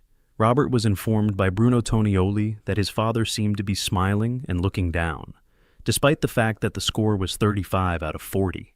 The most memorable part of the rehearsal film was when Terry herself broke down in front of the camera. She shared with the producers that it had been a very long time since she had been able to smile again after learning that Steve had passed away. She stated that it was actually wrong in her perspective for Robert to tell her that she had lifted him up, because for her, the fact was that her 2 children were the reason that she had been able to wake up every morning at all. The subsequent dance that Robert did only served to strengthen that connection. The episode commemorating the show's 20th anniversary was shown in the middle of November, just a few weeks after the dedication event took place. And classic performance that won the Mirror Ball was used as the inspiration for the routine that was allocated to each couple. Robert and his professional partner, Whitney Carson, sketched Bindi's own freestyle from her season 21 victory back in 2015. The foxtrot was performed to the Leona Lewis song Footprints in the Sand, which Bindi had initially dedicated to her late father. Bindi's freestyle was written by Robert and Whitney Carson. A tremendous amount of weight was placed on the assignment. At the completion of the foxtrot routine, Bindi herself stepped onto the dance floor and embraced her brother and Whitney in a 3-way embrace. This occurred when the foxtrot was ultimately broadcast on television. The floor underneath them was flooded with projected images of Steve Irwin cuddling a newborn named Robert while they were holding hands simultaneously. At that moment, Robert was so overtaken with emotion that he fell on his knees in the midst of the ballroom. A perfect score of 40 out of 40 was awarded to the performance by the judges, making it the very first flawless score of the whole season. Bruno Tonioli referred to it as a poetic and heartfelt homage, and he stated that Robert had been awarded the Royal Seal of Approval. This was a smart allusion to a video greeting that Prince William had recorded for Robert on the very same night. As Derek Ho choked up at his table, he referred to Robert as the guiding light of happiness for this generation. Tom Bergeron, who had been the original host of the show during the successful season of Bindi 10 years before, told Robert that he had developed into a genuine celebrity a decade ago. In the confessional that Robert gave after the dance, he revealed that he had no idea that the video of his father would be shown at the conclusion of the routine. He also stated that he took his father's message with him each time he stepped onto that floor. The performance laid the groundwork for what would turn out to be one of the most watched finales in the recent history of the show, and the journey from the dance floor to the Mirror Ball trophy was about to put his body through a series of tests that nobody could have anticipated. Robert had reached the point where he was completely exhausted by the time the conclusion of the season arrived in late November of 2025. After 11 grueling weeks of rehearsals, Whitney disclosed that the couple was on the verge of disintegrating into two separate entities. As a result of the severe rib injury that Robert had sustained, every breath was excruciating for him. Whitney assumed a mother position and made the decision to remove a lift from their freestyle routine that was causing their body to be in a state of complete despair. The final round consisted of 3 rounds. The first round was a judge's choice rapid step to a rock song by the Australian band Jet, which earned a perfect score of 30 out of 30 on an instant cha-cha, and the third round was a freestyle that blended the songs Black and Gold by Sam Sparrow and Nights by Avicii. Robert instantly grabbed the microphone and told the audience that his sister had said it best when she told him that the show would alter his life forever. This was after Alfonso Ribeiro and Julianne Ho eventually announced his name as the winner of the competition. The victory was based on numbers that were unprecedented. A total of more than 9 million people watched the finale, making it the most popular entertainment program televised since the Oscars in that particular year.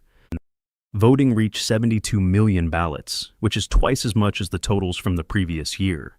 In the history of the show, Robert became the youngest male winner it had ever produced. Between the two of them, he and Bindi made history by being the very first siblings to ever hold mirror ball trophies simultaneously in the whole history of the show.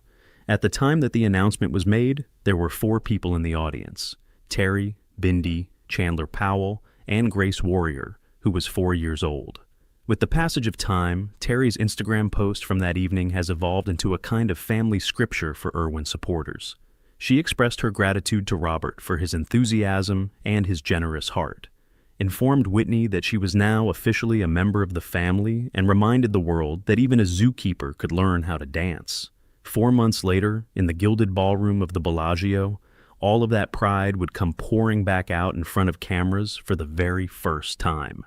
If Steve had been able to see everything, what would he have said?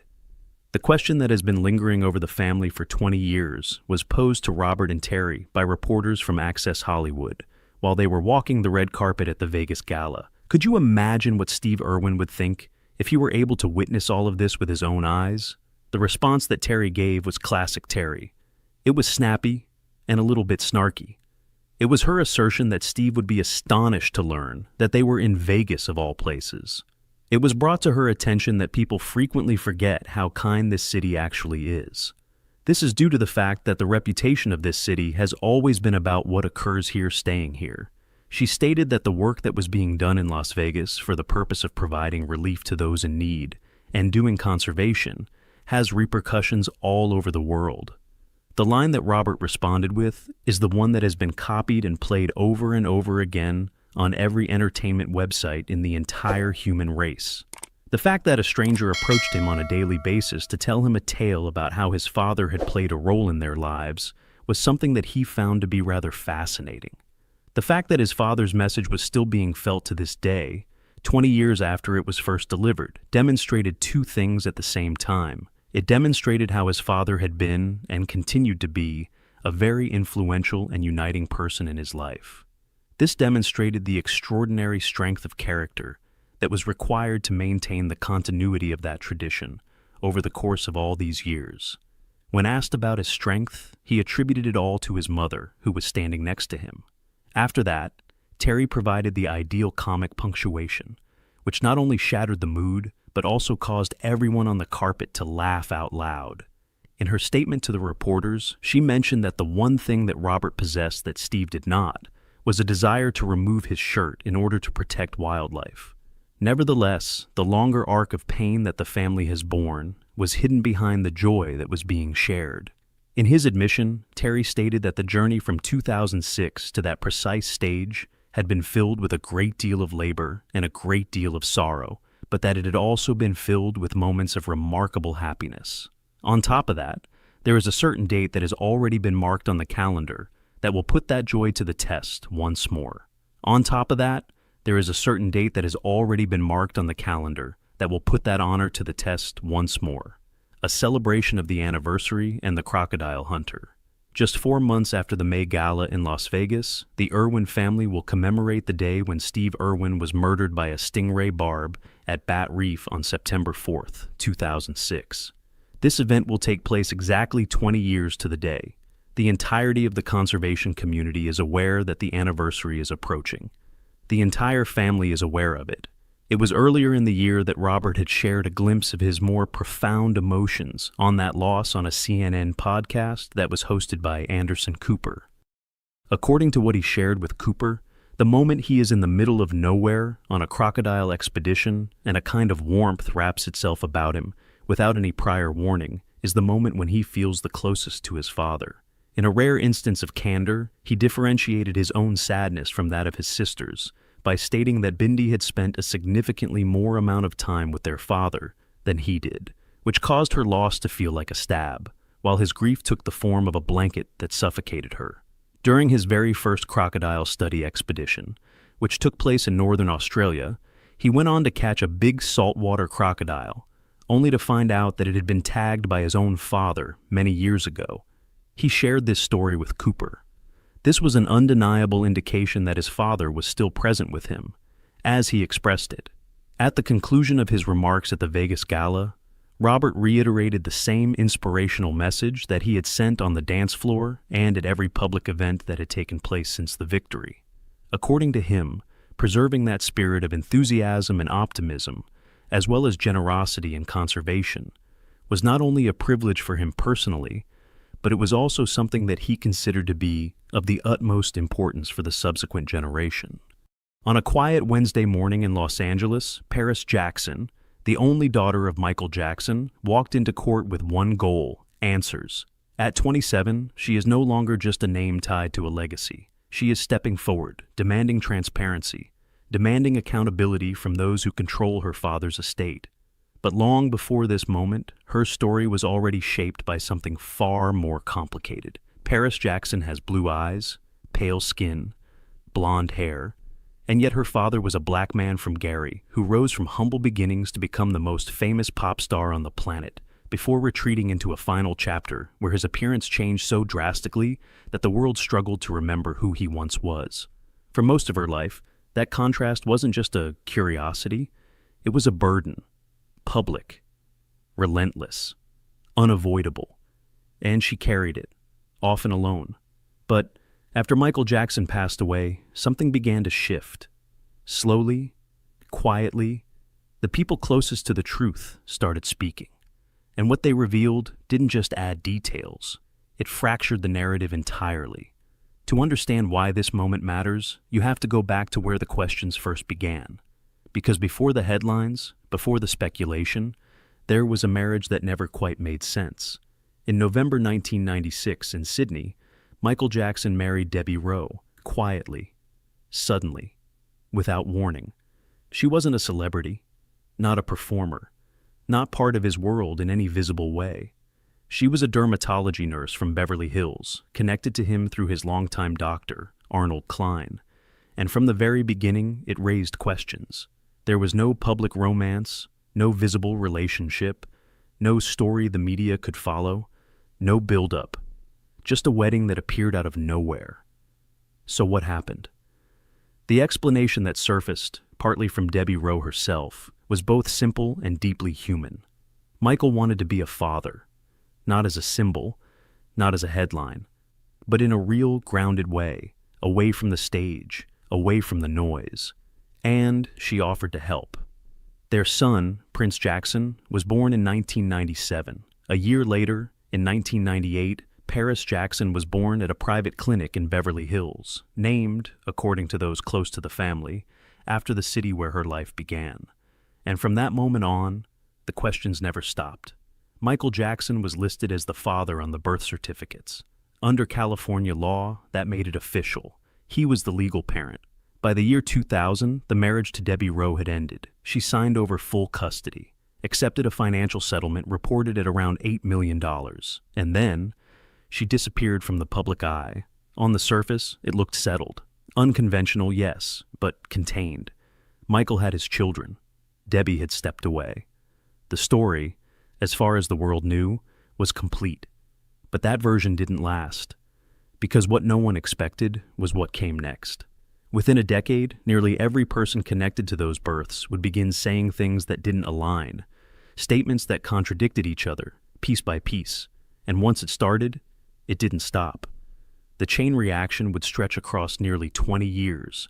It began when Debbie Rowe started talking. Michael Jackson died on June 25, 2009. He was 50. Paris Jackson was just 11. The grief was immediate, global. But behind the mourning, something else was unfolding. Questions, ones that had lingered quietly for years, suddenly broke into the open. Because the one person who had always deflected them was no longer there to respond. Within weeks, Debbie gave an interview to a British tabloid. What she said changed everything. She described the marriage as a business arrangement, said they had never shared a bed. She rejected the traditional labels entirely. Not a wife, not even a mother in the way people assumed. Instead, she described herself as someone who had been paid to carry children through artificial insemination, using an unspecified donor, not necessarily Michael. She went further. She said she never expected to see the children again, that she had been compensated and moved on. The media seized it instantly. Here was the biological mother of Michael's two eldest children, speaking on record, casting doubt on whether he was their biological father at all. No donor named, no clinic identified, no documents provided. Just a statement. Heavy, unresolved, arriving at the exact moment the world was still trying to process his death. And then, it became even more complicated. Because over time, Debbie Rowe's statements didn't always stay the same. In later interviews and through legal representation, she pushed back against claims that she wasn't the children's biological mother, confirming that she was. And years later, something shifted again. Around 2015, she and Paris Jackson rebuilt their relationship, growing close once more, adding yet another layer to a story that was already anything but simple. In 2009, Debbie Rowe was not expressing the same things that she was saying in 2015, and the media landscape had no interest in reconciling the discrepancies that were occurring between the two of them. The sole purpose of it was to enhance them. There were two individuals who asserted that they were the father. Given that Debbie Rowe's statements were not the only ones prompted by Michael Jackson's passing, this is the point in the narrative at which things start to get very odd. In addition to this, it spurred two additional men to come forward and interject themselves into the debate of the paternity of Paris and Prince in ways that were difficult to ignore. Mark Lester was listed as the first. For the benefit of those who are unfamiliar with the name, Lester was an actor who became well known for his performance as the protagonist in the picture Oliver, which was released in 1968. Over the course of several decades, he had been Michael's close buddy, to the point where Michael went so far as to make him the godfather of Paris. At some point in the weeks following Michael's passing, Lester made a statement to the press that left everyone who heard it in a state of utter shock. He stated that he had provided Michael Jackson with sperm at a clinic in London in the 1990s, prior to the birth of Prince. According to him, he was of the opinion that there was a genuine probability that Paris and Prince were his biological children.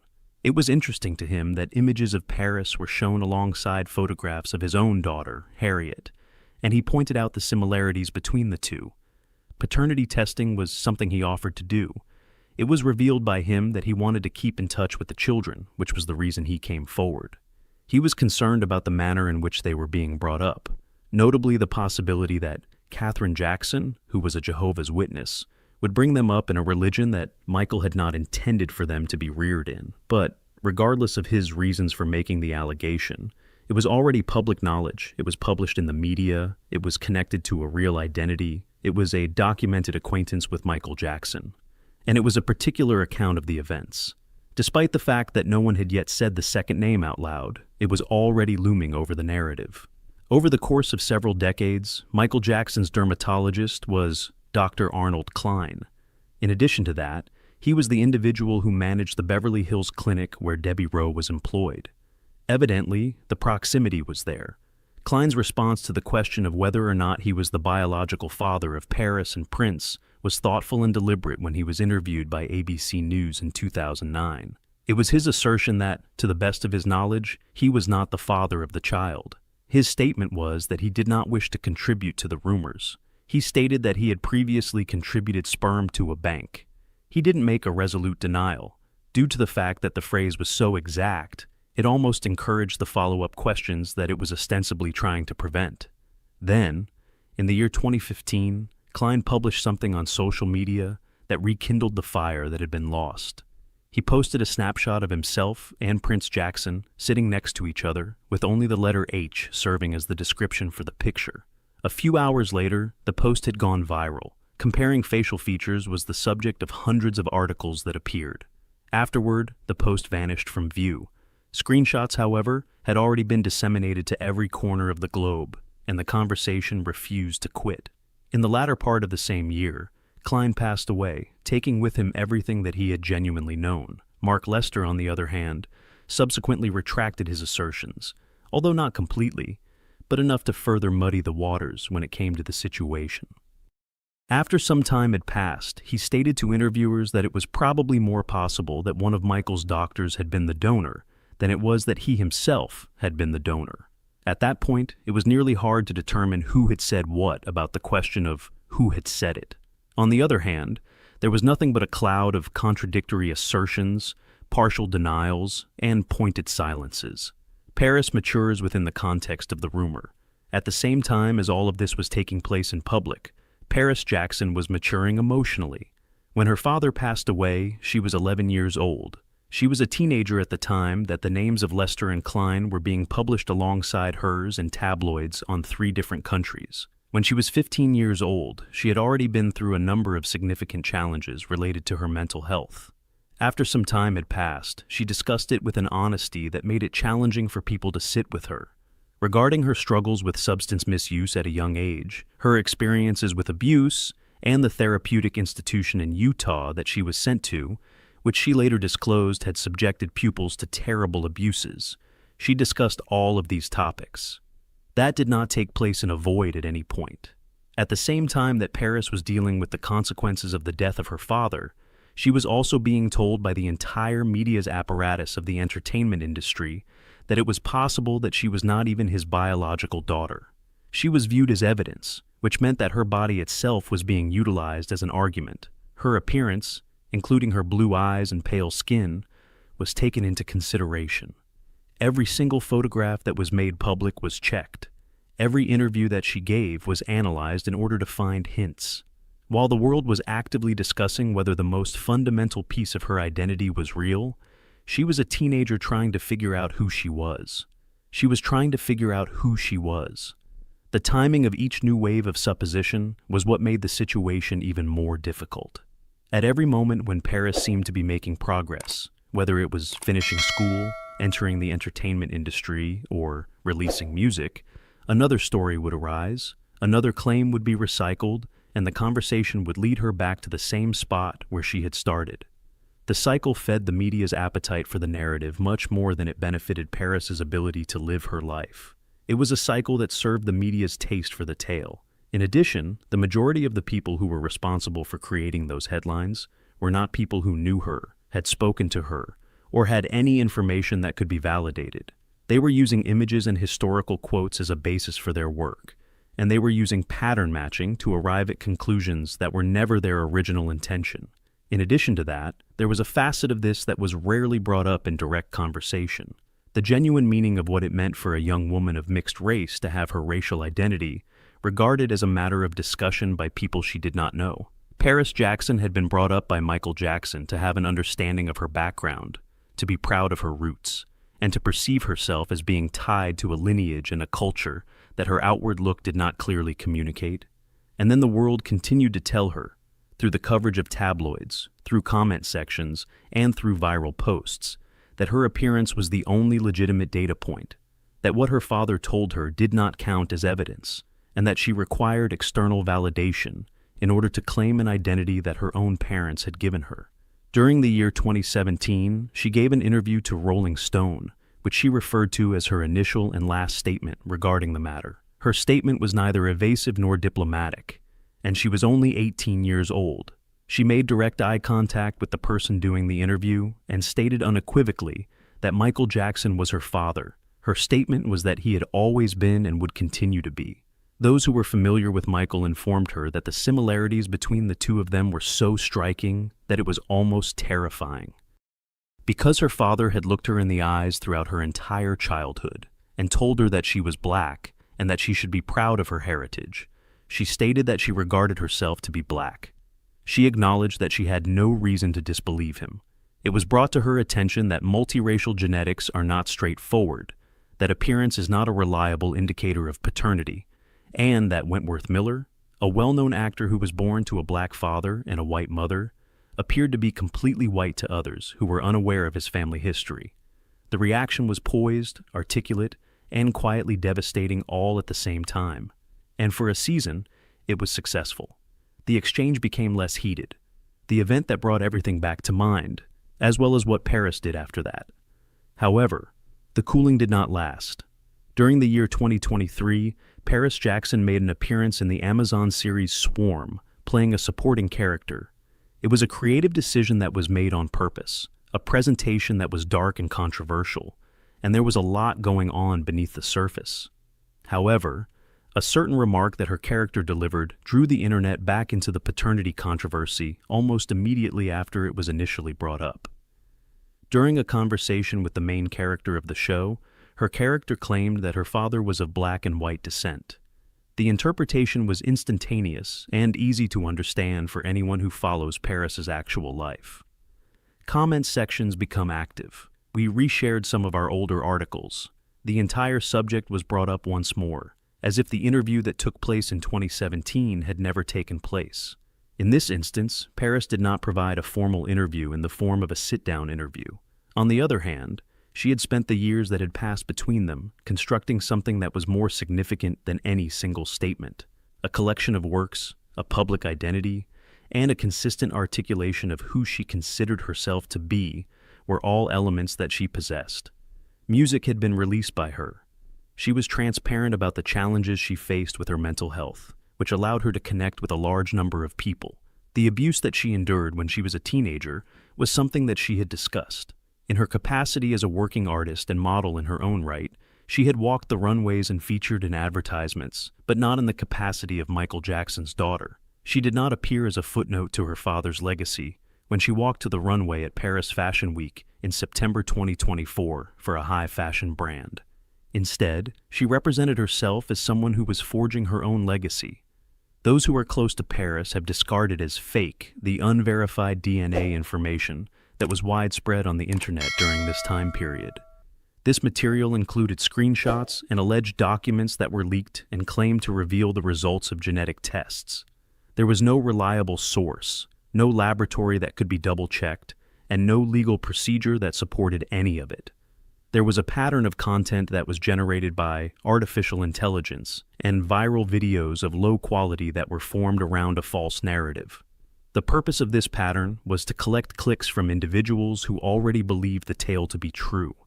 That was a very stinging irony. The identical technology that was responsible for the generation of phony DNA disclosures about Paris Jackson was the same kind of technology that had spent years reducing her to a visual argument about whose child she looked like. Nothing has to do with her at all. Everything revolved around the narrative that people desired to tell with her as the topic of the story. The concept that the solution to the question of who she is may be found somewhere outside of herself is something that Paris has refuted on a constant basis, not in a loud or angry manner, but rather on multiple occasions and with a great deal of clarity. Over the course of more than a decade of public life, she has conducted interview after interview, and she has consistently maintained the same position. Michael Jackson was the one who brought her up, adored her, molded her appearance, and told her who she was. She does not consider that to be a secondary type of parenthood of any kind. The only form that has ever been significant to her on a personal level is this one. In addition, she has made it clear that she does not intend to proceed with her life in the manner of a mystery that is left for other people to unravel. On the other hand, Paris's standing remained precisely the same as it had been in 2017. Her biological father was Michael Jackson. Considering that she had test findings to back up her assertion, it was clear that she was not making a biological claim. It was a declaration about the people who brought her up, who loved her, who molded her, and these are the people whom she chose to carry on in everything that she does. What the narrative truly makes us aware of. Taking this into consideration, the issue that has been being asked by the media for the past 20 years, which is who Paris Jackson's biological father is, was never actually the correct question. The issue that has to be answered, and the one that Paris herself has been asking continuously ever since she was old enough to speak in public, is something that is more straightforward. Do you have any idea what it means to be someone's child? Her response has been the same throughout the years. Being raised by them, being loved by them, and taking their beliefs, their voice, and their example into the world long after they are gone is what it means to be raised by them. Jackson revealed to his daughter that she was of African descent. She learned how to prepare soul food from him. It was not out of shame that he covered her face in public. Rather, it was out of a wish to give her the opportunity to have a childhood that was hers and not the privilege of the press. She and her siblings were homeschooled by him at Neverland, where he also played the piano with them and discussed the importance of being kind. That is the story that Paris has chosen to tell, regardless of whether or not the biology was ultimately shown to be the case, and there is still no publicly verifiable DNA evidence to this day. In the event that you take a step back and examine the entire progression of this tale, you will notice that a significant portion of the controversy was caused by individuals who stood to benefit from it, while Paris herself was responsible for a relatively little portion of it. Over the course of more than a decade, Debbie Rowe gave interviews that were contradictory from one another, with her claims varying depending on the audience and the circumstance. Mark Lester came forward a few weeks after Michael Jackson's death, during a time when the entire world's attention was focused on the Jackson family, and made a claim that would ensure him news coverage. However, over the course of the subsequent years, he gradually receded from that assertion, although he never completely retracted it. Dr. Arnold Klein issued a denial that was worded in such a way that it may be seen as a recommendation.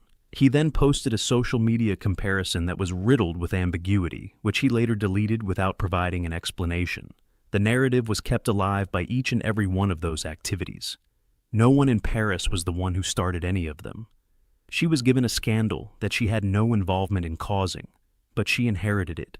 Since she was old enough to give interviews, she has been requested to defend the authenticity of her own family.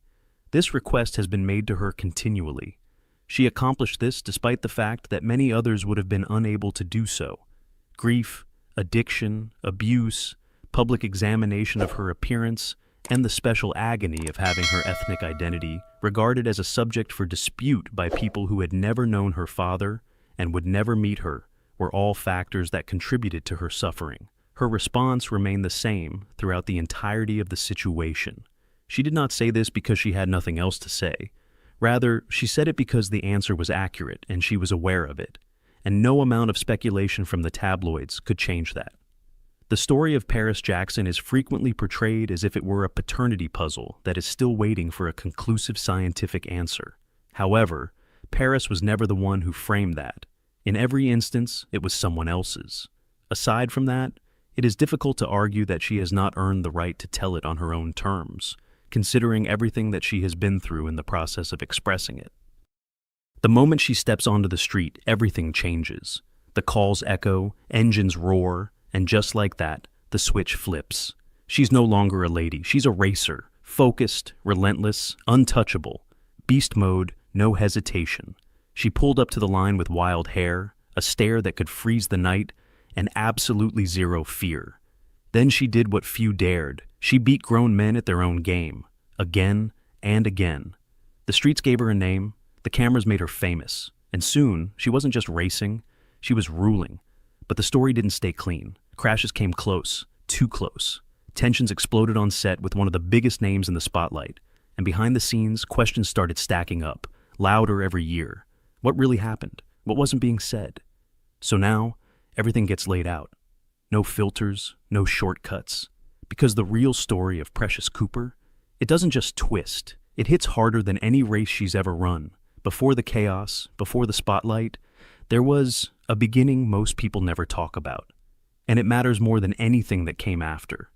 Because Precious Cooper didn't just appear out of nowhere fully formed. This story was built, piece by piece. It starts on July 20th, 1989, in Osceola, Florida. And yes, that's her real name. Not a nickname, not a stage persona, just who she is. She grew up in a roofing family, raised by Ricky and Sarah Cooper. Hard work.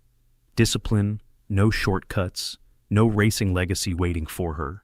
No garage filled with race cars, no famous mentor from day one, just a regular life, far removed from the chaos of street racing. And yet, somehow that world pulled her in. She watched. She studied. She stayed quiet. But she was learning. Every move, every race, every detail. And when the moment came, she didn't wait for permission. She stepped forward and took it. At just 19, she approached one of the most respected and intimidating names in Memphis street racing. JJ DeBoss, no hesitation, no fear. Just one message, teach me. Think about that. A teenager walking straight up to a legend and asking for a shot. That kind of nerve? Most people don't have it. Not even close. Her goal was clear. Earn the trust of Jonathan JJ Day and become something more.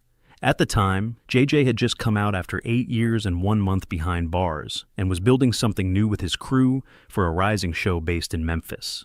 And somehow, he said yes, but nothing was handed to her. Not a car, not a race, not even a chance. She trained for a full year, learning, grinding, proving she belonged before ever stepping into real competition. That tells you everything. No shortcuts. No favors, just work. When she finally hit the streets, it showed. JJ saw it immediately. He brought her into the team, and she started with the puddle jumper. What followed wasn't luck. It was dominance. Race after race, win after win. Within a year, she wasn't just part of the crew. She was one of its most trusted weapons. The kind of racer you send out first. The one who sets the tone. In street racing, that's not just respect. That's absolute confidence. But here's the question that never really went away. If she was already winning, already proving herself, why did it take so long for the world to catch on? And behind all that loyalty, what was really going on between her and JJ? Because if you followed this story long enough, you already know, this is where things start to get complicated. So what is really going on between Precious Cooper and JJ DeBoss? For years, the internet has been loud, too loud. Stories everywhere. Rumors are spinning out of control. Some claim a secret romance. Others reduce her to just another employee. And a few building narratives that never had any real foundation. So let's strip it back. No noise, no speculation. Just what actually holds up. Yes, fans have questioned it. The idea of something more between them has floated around for years. But the truth cuts in a completely different direction. What they have isn't romance. It's something deeper, something harder to fake. It's loyalty, it's history, it's family. Precious isn't just close to JJ. She's the godmother to his and Trisha's 4 children. Let that land for a second. That's not casual. That's not surface level. That's years of trust, built quietly, proven over time. She's also his cousin and his wife's friend. Her connection to that world didn't come from headlines. It started when she was just a teenager, watching JJ race, absorbing everything from the sidelines before stepping into it herself. So, the secret romance narrative, there's no real evidence behind it.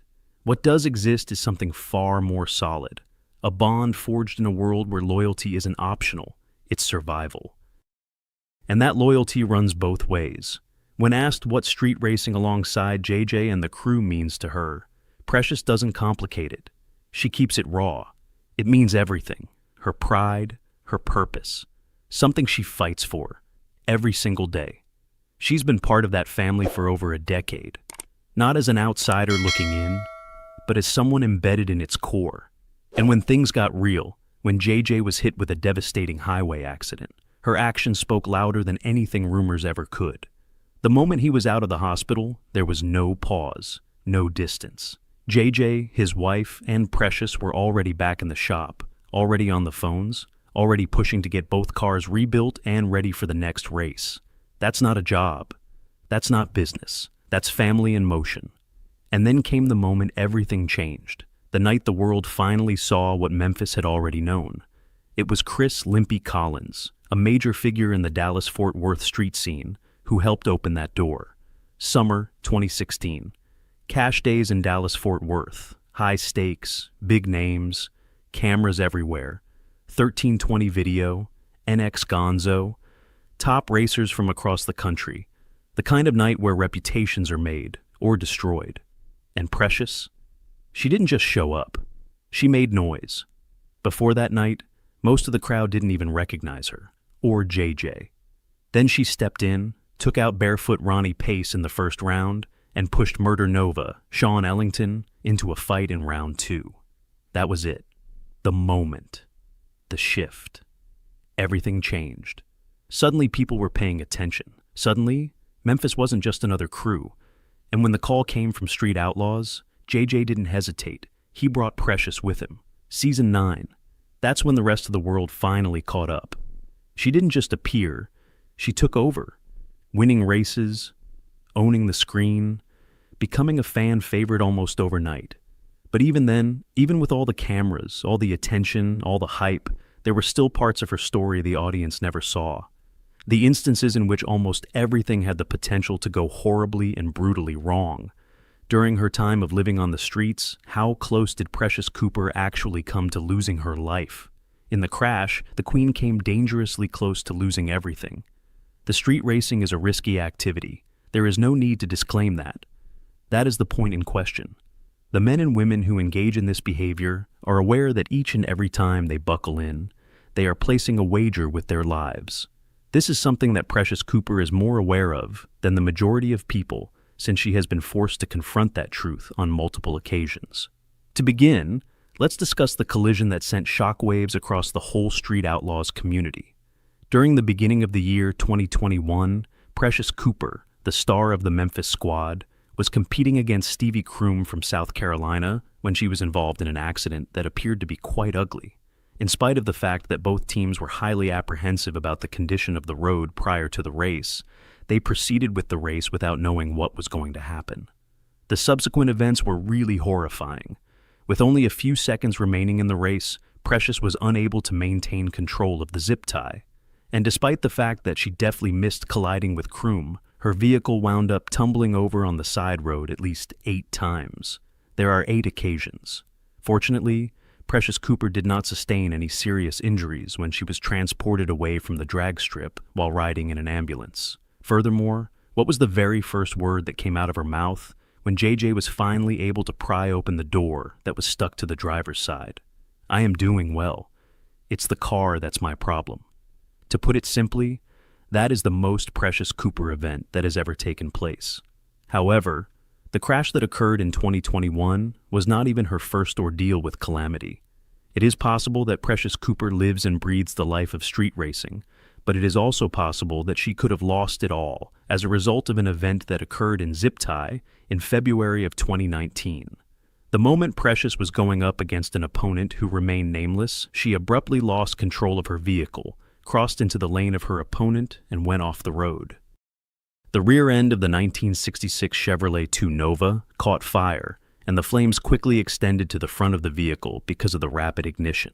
Before the flames reached Precious, witnesses to the tragedy were able to rescue her from the wreckage of the vehicle.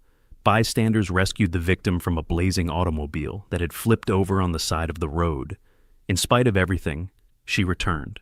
JJ, being the wonderful mentor that he is, provided her with support after her mishap and explained to her that she had done what she was meant to do. There is nothing more that you could have done. I lacked the ability to perform any better. Now, let me tell you something. There are people who, after surviving something like that once, would walk away and never look back. At least twice, Precious has done it. She re-entered the vehicle and drove away. She continued to compete, and she continued to come out on top.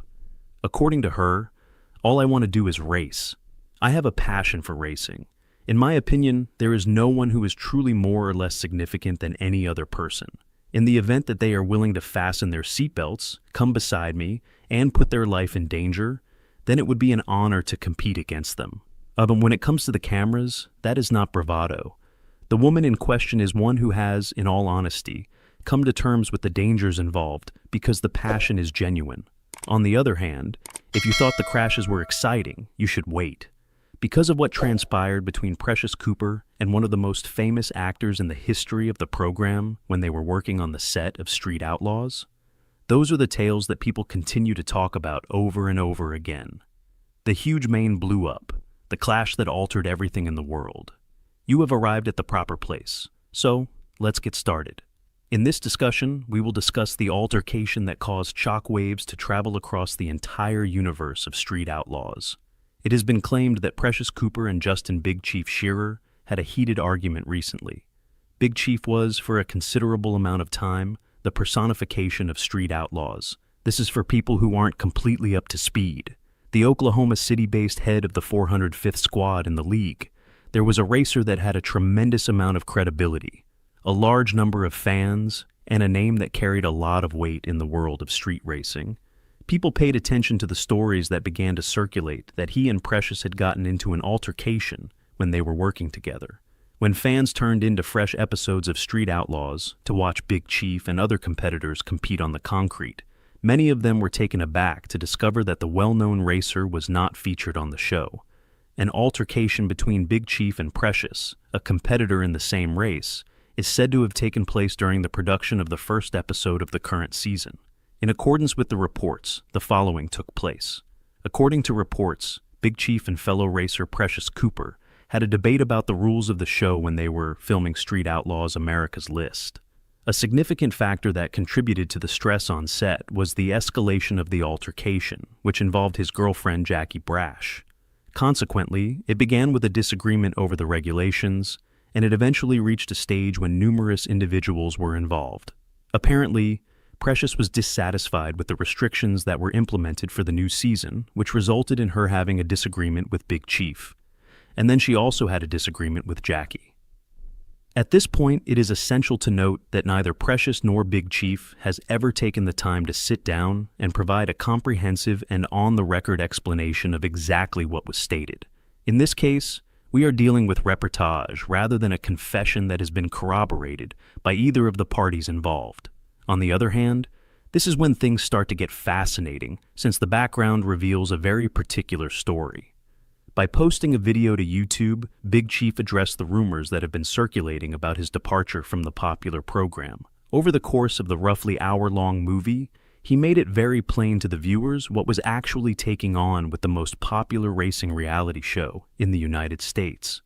The rules of the production firm appear to be the genuine reason why Big Chief is not on Street Outlaws. This is the indication that the situation is the case. Additionally, he took issue with the company's policy of race your way in, which he found specific.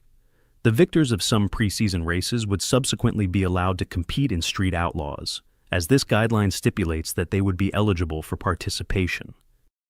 Big Chief, on the other hand, pointed out that a disproportionate number of Street Outlaws and Memphis racers had participated, while others had been left behind. And there is the link between the two. The racer Precious hails from Memphis. As a result of the new arrangement, Big Chief had the impression that the Memphis crew was receiving preferential treatment. It would appear that Precious, who is known for her outspokenness whenever she or her crew believes that they are being insulted, was not on the verge of being silent and allowing those feelings to die down. There were allegations that Big Chief and Precious were the ones who began the conflict, and Jackie made the decision to join in on the argument. It was Big Chief who walked away from the rest of the guys, and even walked away from the show that he helped construct, especially the competition dubbed America's List, which he said on a few occasions was his invention. Despite the fact that the feud was not the only cause for his departure, it brought to light the developing discord that existed between Big Chief and the direction that the show was taking. The video that Big Chief prepared to explain to everyone why he took the decision to quit racing included a number of critical statements, one of the most essential of which was regarding the fun aspect of racing. He stated that his career in the Street Outlaws shows had deprived him of the most enjoyable aspects of racing, and, as a result, he returned to the streets in an effort to find the fun that was once associated with street racing. When it comes to Big Chief's departure from one of the most popular motorsports series on cable television, is Precious solely responsible for the cancellation? No, it is an oversimplification, I'm afraid. Frustrations were profound and had been building up for a considerable amount of time. But did she play a role in the fact that it was the final straw that broke everything? According to the reports, it is clear that she was actually in the heart of the situation. After everything that took place, including the collisions, the drama, and the altercation, what became to Precious Cooper? Do you think she has vanished from the public eye? Is it possible that she skipped the race? On the other hand, did the Street Queen manage to maintain her crown? There is life after the drama. When it comes to Precious Cooper, here are some things that people fail to understand. They observe the manner in which she behaves, the clapbacks, and the instances in which she becomes boisterous, and they conclude that it is all for show, as if the drama is the point. It is not the case. From the beginning, the focus has been on the racing. Immediately following all that had transpired, she returned to doing what she does best. At Street Outlaws Mega Cash Days, where 64 of the world's quickest racers were competing and $600,000 was at stake, she faced off against Callie Nate and prevailed. She was quick off the line, built up her lead, and eventually stopped looking back. Not even he could deny that she had simply outrun him. No justifications, no debates. Simply skill is required. Since then, she has not slowed down at all. JJ's arm drop events and visits at tracks like As Ozark Raceway are just two examples of how she continues to be active in the racing world and to make appearances. There is a possibility that the cameras will alter, but the segment of Precious at the starting line has not changed. What is fascinating is the fact that she is completely different off the track. When she is on television, she can give off an intense and even a bit threatening vibe. Nevertheless, she freely admits that she is naturally reserved and silent, up until the point where she feels mistreated. Furthermore, the arrival of the Queen of the Streets occurs at the moment that the switch is flipped. She is the true embodiment of equilibrium. This is not the news, and it is not the rumors. Additionally, she has not disclosed any information regarding her private life, which she has kept private. Nothing. Not even established relationships, not even excessive sharing. Of course, many have speculated, but she has never given any credence to those rumors. What is public and what is not has been made very plain by her. According to what we know, she has never been a one-dimensional person.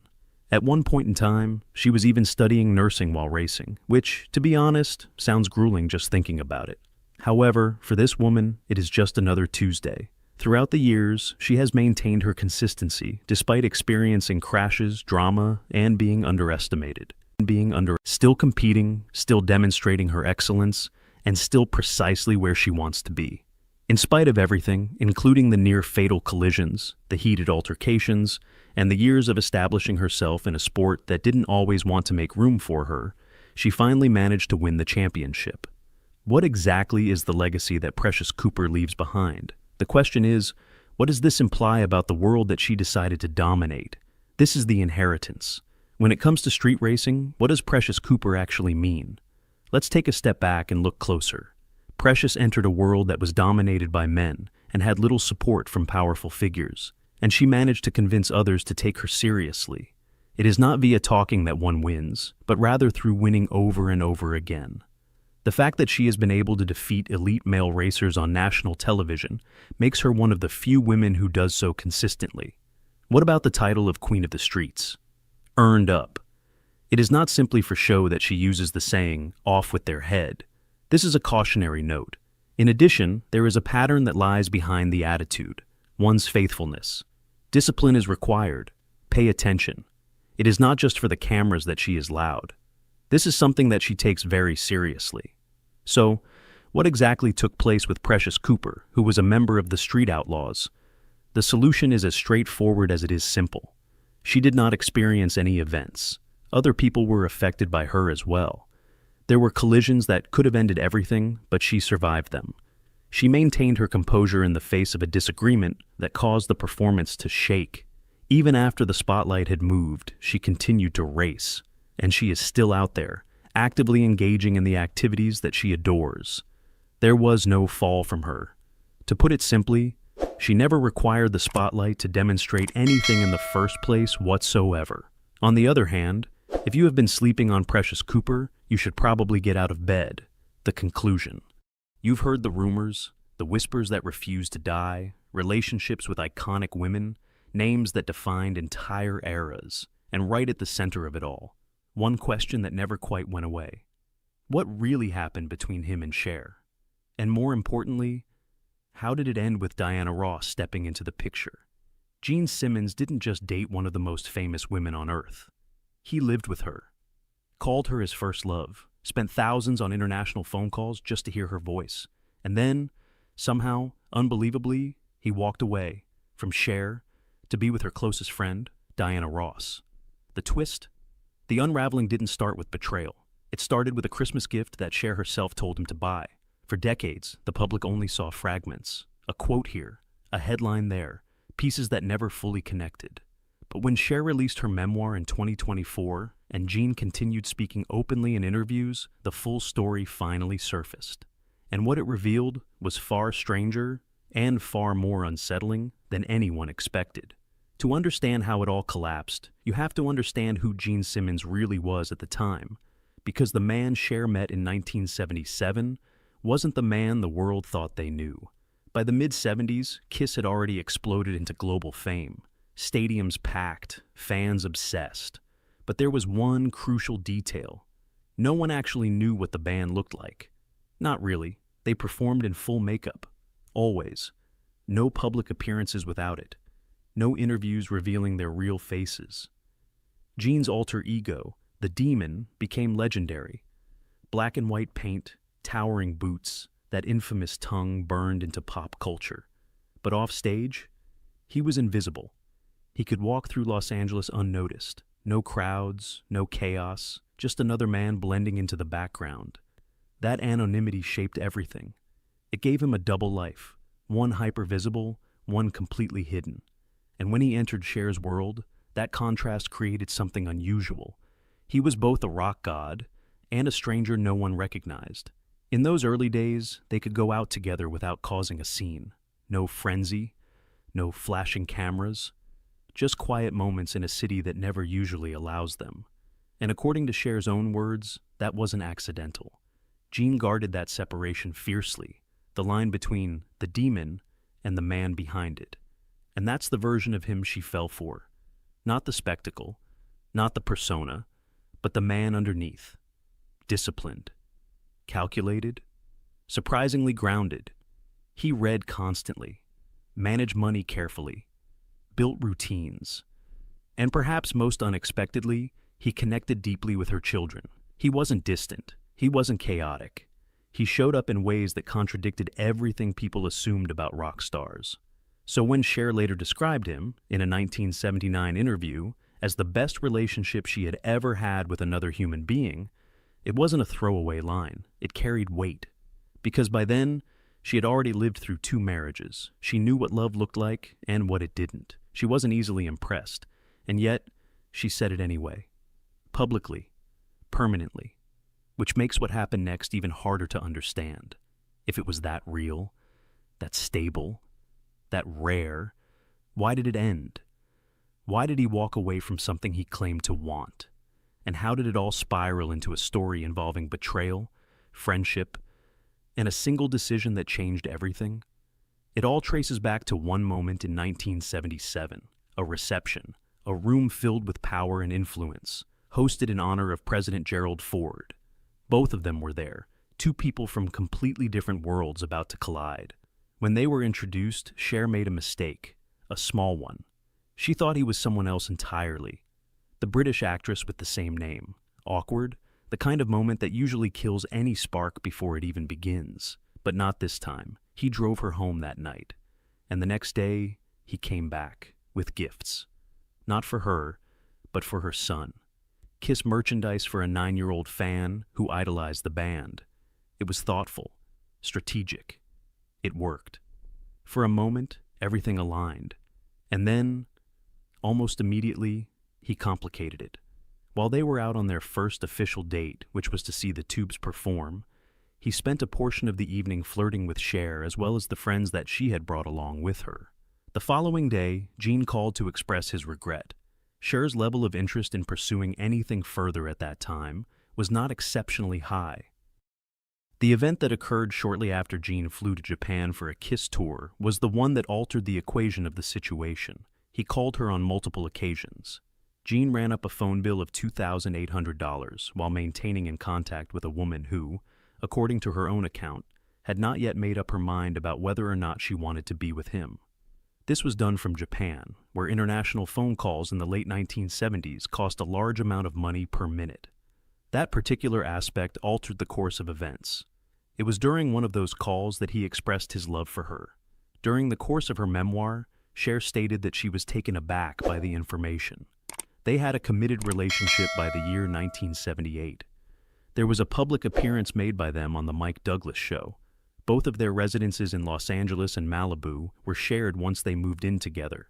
In the edition of People magazine that was published in October 1979, they were featured on the cover with a headline that discussed their life together and their perspectives on marriage. For the purpose of that article, Gene referred to Cher as his first love. Those children were lauded by him. He claimed that prior to her, he had never been in a relationship with a partner who was committed to him, and that he had never shared a living space with anyone else. A man whose stage character was based around excess and chaos had a private relationship with Cher that was, by all accounts, genuinely stable and genuinely meaningful. This is despite the fact that his stage persona was built around them. On the other hand, the events that would bring about the conclusion of everything were already in action, practically exactly at the moment the magazine was released to the public. Because of the Christmas errand, a relationship was irreparably damaged. The following is the portion of the tale that has been recounted and replayed so numerous times that it gives the impression of being a parable, despite the fact that it actually took place. In addition, Gene has provided a detailed account of it in a number of interviews as well as in his own biography, which was published in 2002. Late 1979 was the year. We were getting closer to Christmas. During the time that Gene was getting ready to go back to New York for Kiss rehearsals in preparation for another tour, he was trying to figure out what he should get Cher as a present. It is clear that the challenge was present, as he has stated numerous times. How do you choose a gift for someone who already has everything? He asked Cher directly, and she responded with a thought-provoking response.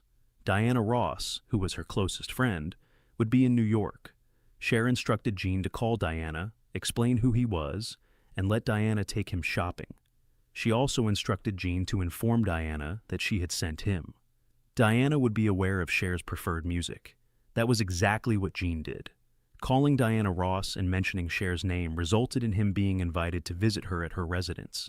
In his memoir, he detailed the subsequent events with a level of specificity that made it quite evident that the episode had remained ingrained in his memory.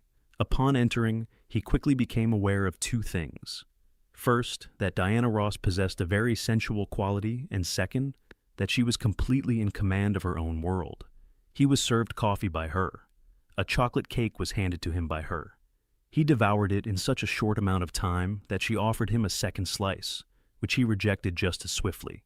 They engaged in conversation. They developed a friendship. Racquetball was the sport that they began playing together. Subsequently, something else began to take place gradually, and neither of them appeared to have planned for it at any point. Gene has stated in interviews that he did not have any covert intentions when he initially went to Diana's flat. It was nothing more than a present errand that he was on. However, The friendship that developed over the course of the weeks that followed eventually evolved into something that went beyond the bounds of acceptable behavior, and Jean was aware of this fact, but chose not to intervene. The fact that Jean Simmons was living with Diana Ross and her daughters was mentioned in a People magazine article about Kiss that was published during the summer of 1980. In excruciating detail, Cher was said to have attended a Kiss practice at the same time as Diana Ross. This information was provided by Diana Ross. According to some accounts, for a brief period of time, all three appeared to be handling the situation with a level of public decorum that masked a significant amount of damage to their personal lives. Cher and Diana Ross would not be able to maintain their friendship after this event. Whatever grace may have been present on the surface over those months, the relationship between the two ladies came to an end in a way that cannot be reversed. If nothing else, the fact that Jean was able to maintain a level of communication with both of them independently is indicative of his capacity to compartmentalize his thoughts and feelings. Why the idea of getting married was never fully considered. The question that is raised by the topic, which is why Jean never married Cher, is slightly more complicated than it initially appears to be.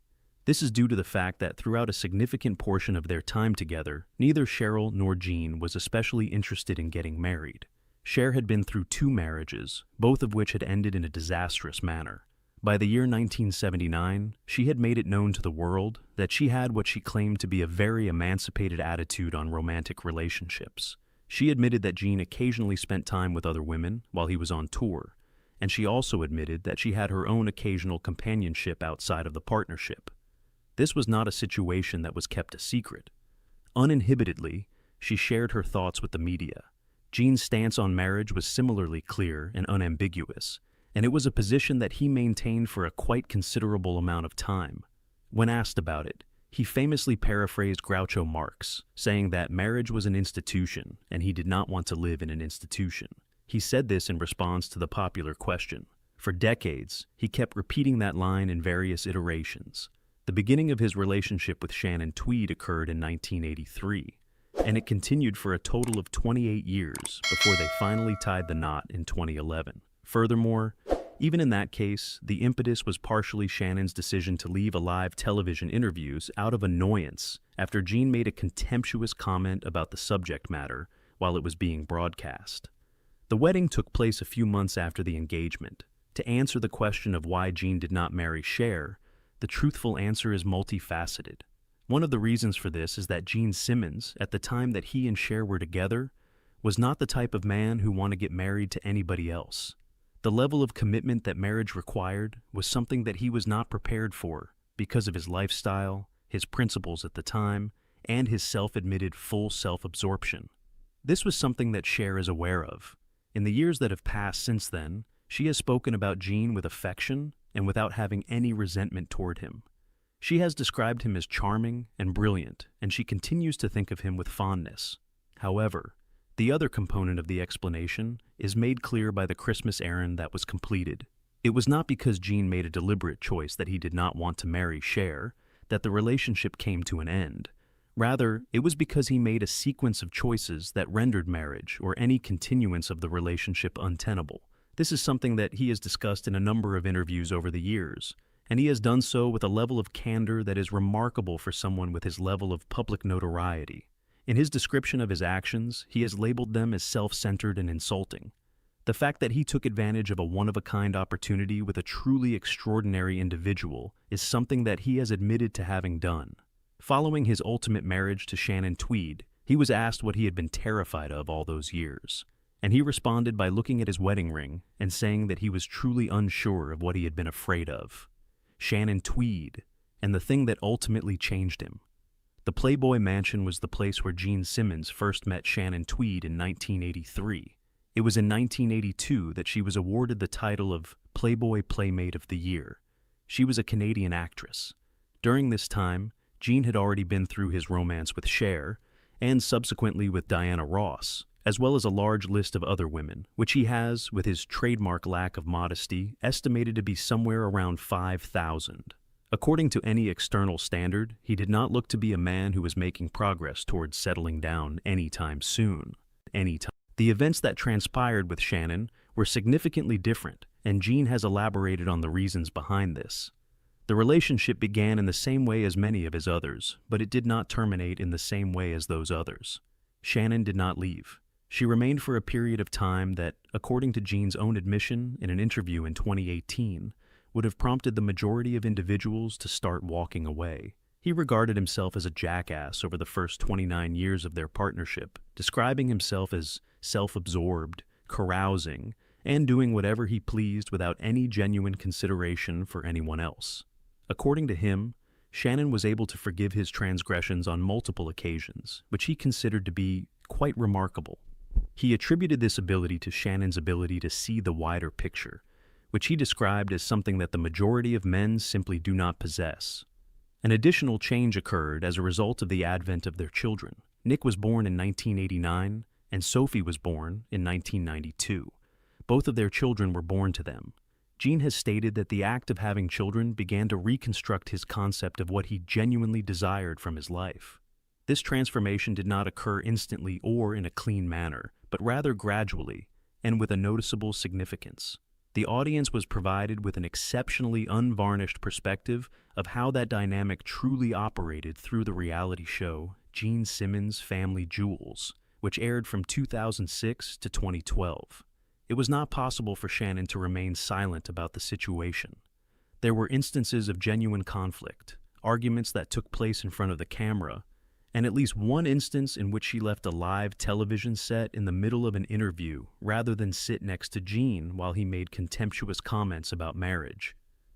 Last but not least, the wedding took place at the Beverly Hills Hotel in the year 2011.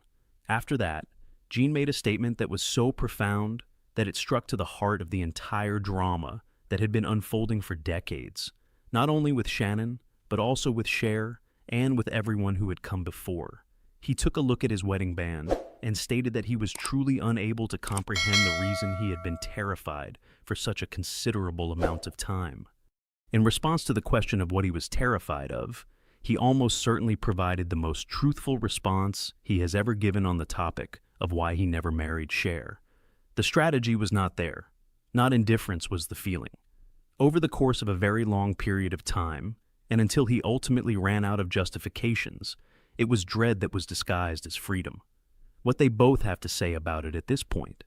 The fact that Gene and Cher are still here, continuing to converse with one another, and continuing to contemplate the significance of those 2 years in the late 1970s, makes this, in some respects, the most interesting. Not only did Cher's memoir from 2024 address the relationship with Gene in great detail, but she did so without expressing any anger. The Christmas errand, the transition to Diana Ross, and the experience of coming to terms with that loss were all topics that she wrote about in her writing. Over the past few years, she has referred to Gene as charming and brilliant, using language that sounds more like genuine admiration than diplomatic civility. In later interviews, she even acknowledged that she had played a role in Kiss's decision to reunite in 1996, pointing out that she had been a driving force behind the decision. It is possible that the fact that the Lady Jean left still speaks of him in a positive manner is more indicative of Cher's personality than anything else in this narrative. Gene, on the other hand, has developed a greater capacity for introspection over that time period as he has grown older. His idea of marriage had nothing to do with the usual notions of loyalty as trade, and he stated in an interview with The Guardian in 2023 that he would never leave Shannon, not even if she cheated on him. He asserted this because his definition of marriage involved no transaction. In a single sentence, he declared that his marriage would be the only one he would ever have. That is a completely different man from the one who was running up $2,800 phone bills from Japan, and then strolling into his girlfriend's best friend's apartment and eating 2 slices of chocolate cake on the way to derailing every